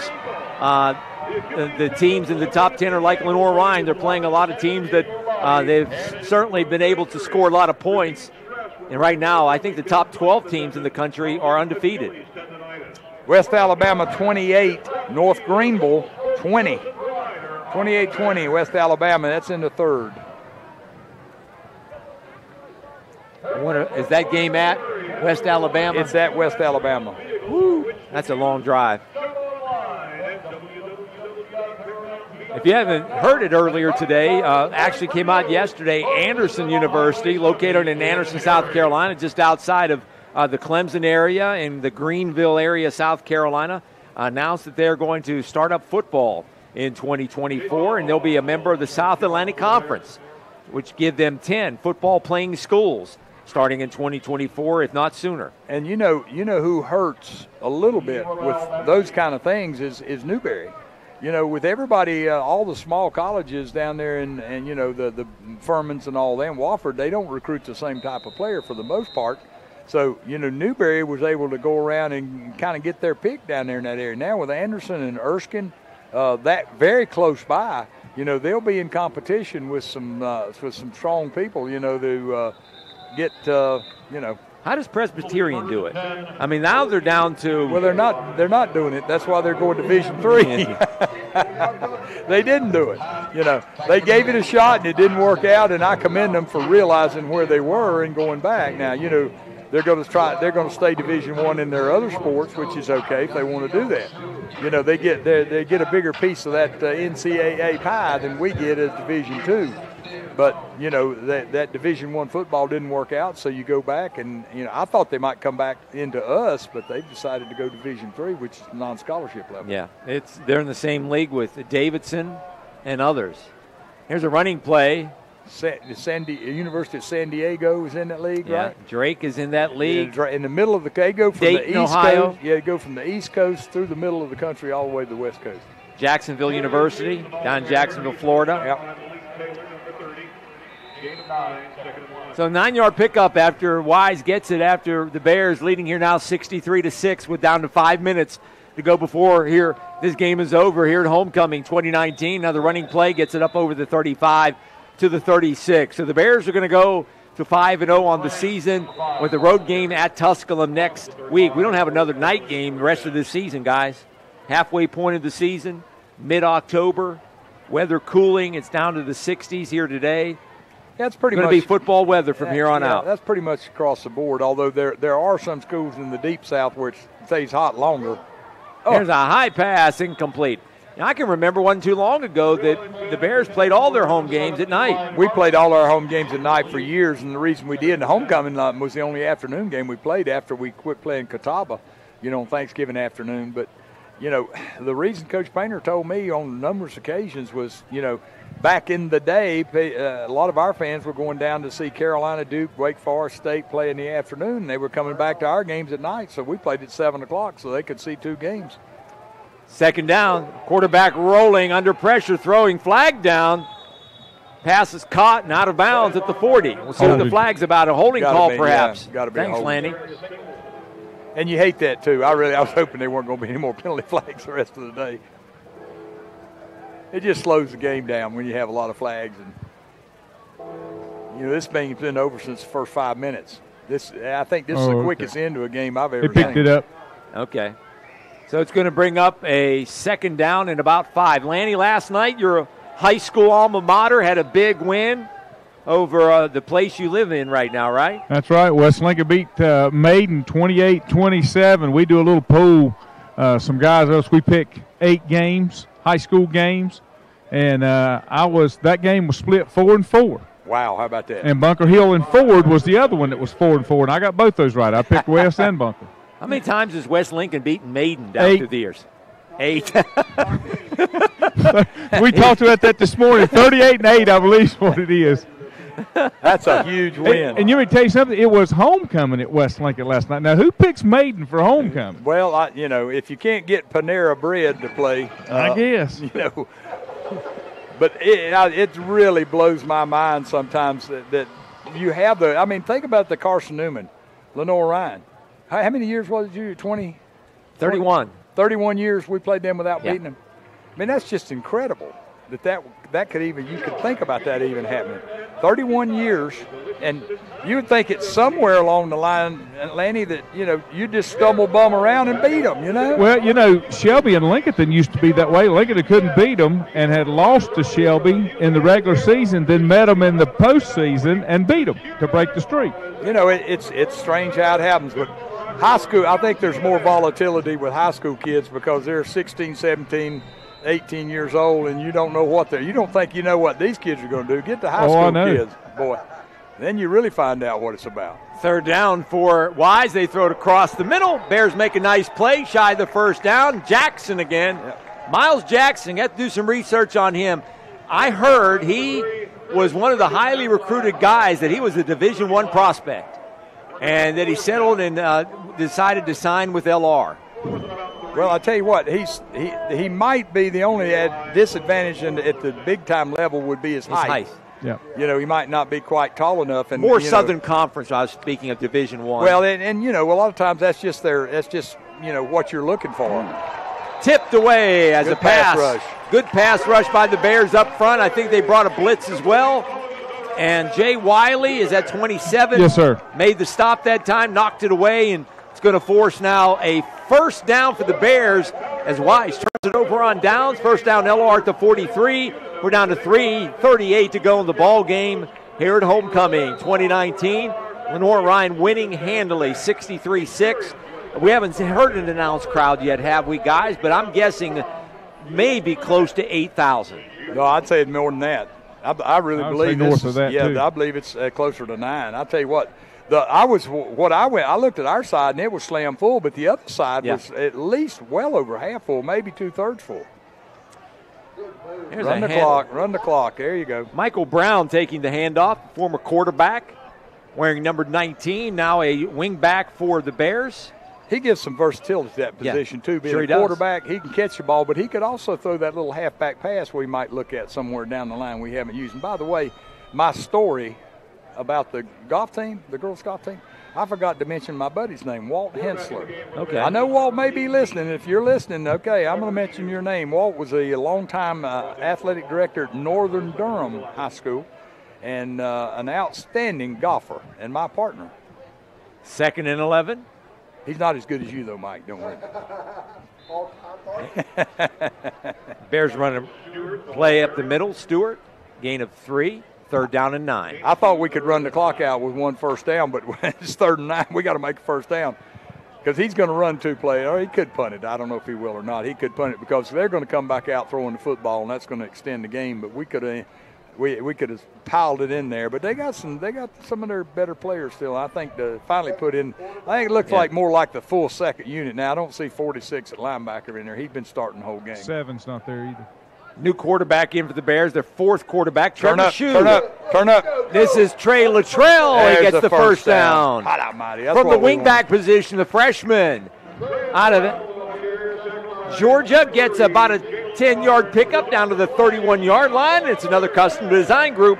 First down for the Bears. Luttrell out of Gainesville, Georgia. Trevor Shue, big quarterback. At quarterback. Habersham High School, Habersham Central High School for Trey Luttrell. Down there, I think it's Habersham. Is it Habersham? I think that's the way they say it down there. I tell you got to learn pronunciations when you go from North Carolina to South Carolina and Georgia. They all have, Western North Carolina to Eastern North Carolina. Yeah, well, that's true, too. First down and 10. Fresh set of downs. Fullback takes it up the middle. Stewart gets it inside the 30. They're not going to call timeout, so we can clock it now. Yeah.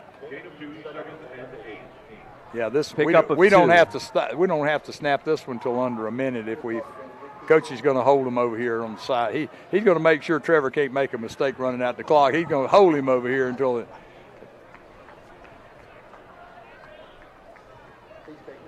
Clock is down to 1:15. Bears are going to go to 5-0. One more carry for the fullback, and then it'll be kneel down time probably on the last 2 if there is a last. Shouldn't be but one more after this one.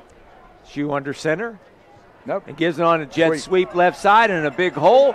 Running with the ball to the 20, to the 15, to the 10, down to the 5, and into the end zone. Fumble the ball. No, ball's down at the 1-yard line. Nice run by Damian Devine. He took a jet sweep along the left-hand side in front of Lanny and got it all the way down to the 1. He wanted it bad. He just couldn't quite get there, but he was down when the ball popped out. This is a situation. Now think about this quickly, Lanny, you and Juju. I was in this situation one time. We went to the kneel down. We could have easily scored, but we didn't, And they're not. Well, as some people say, we'll just go ahead and score. It's more embarrassing to kneel down on the 1-yard line than it is to score. Yeah, but, we were beating somebody pretty good and the game was over, and I didn't feel like it was worth, arguing about. I'd rather argue my people why you didn't score than the other team why you did. So that's going to be the final play of the game. Two coaches meet out in the center of the field. Your final score, Lenoir-Rhyne 63 and Virginia Wise 6 in the first meeting between these two schools, and Wise's first ever appearance in the South Atlantic Conference. The Bears tack on 28 points in the first 5 minutes of the game and never look back, and winning their 16th consecutive regular season game. 1-11 last year and now 5-0, 16 in a row in the regular season for Lenoir-Rhyne. We'll wait on head coach Drew Cronick as he's talking with the Virginia Wise personnel. And then we'll go to Lanny, who's waiting for him down at the 20-yard line. Some impressive numbers by Lenoir-Rhyne. Kyle Duggar returns a pair of punts for touchdowns, the All-American. I hope. I meant to say this a while ago. Yep. I really hope Jeremy can get that clip cut out and get that to ESPN. If that doesn't have a shot at play of the top 10 plays of the day, I don't know if we'll have one the rest of the year. That punt return was awesome. Yeah, it was. Well, not only ESPN, NCAA has a Division II plays of the game, and last week our return man Jackson had 3 interceptions. He was the number 1 performer player of the week on the NCAA, and I would not be surprised if Kyle Duggar gets the same thing as the Bears roll up 356 yards of rushing today in winning the ball game. Head coach Drew Cronick will have a few words with his team. We'll step aside real quick, Lanny, and come right back to you. You're listening to Lenoir-Rhyne Football. Stay with us. Post-game comments from head coach Drew Cronick are next, right after this on the Lenoir-Rhyne Sports Radio Network.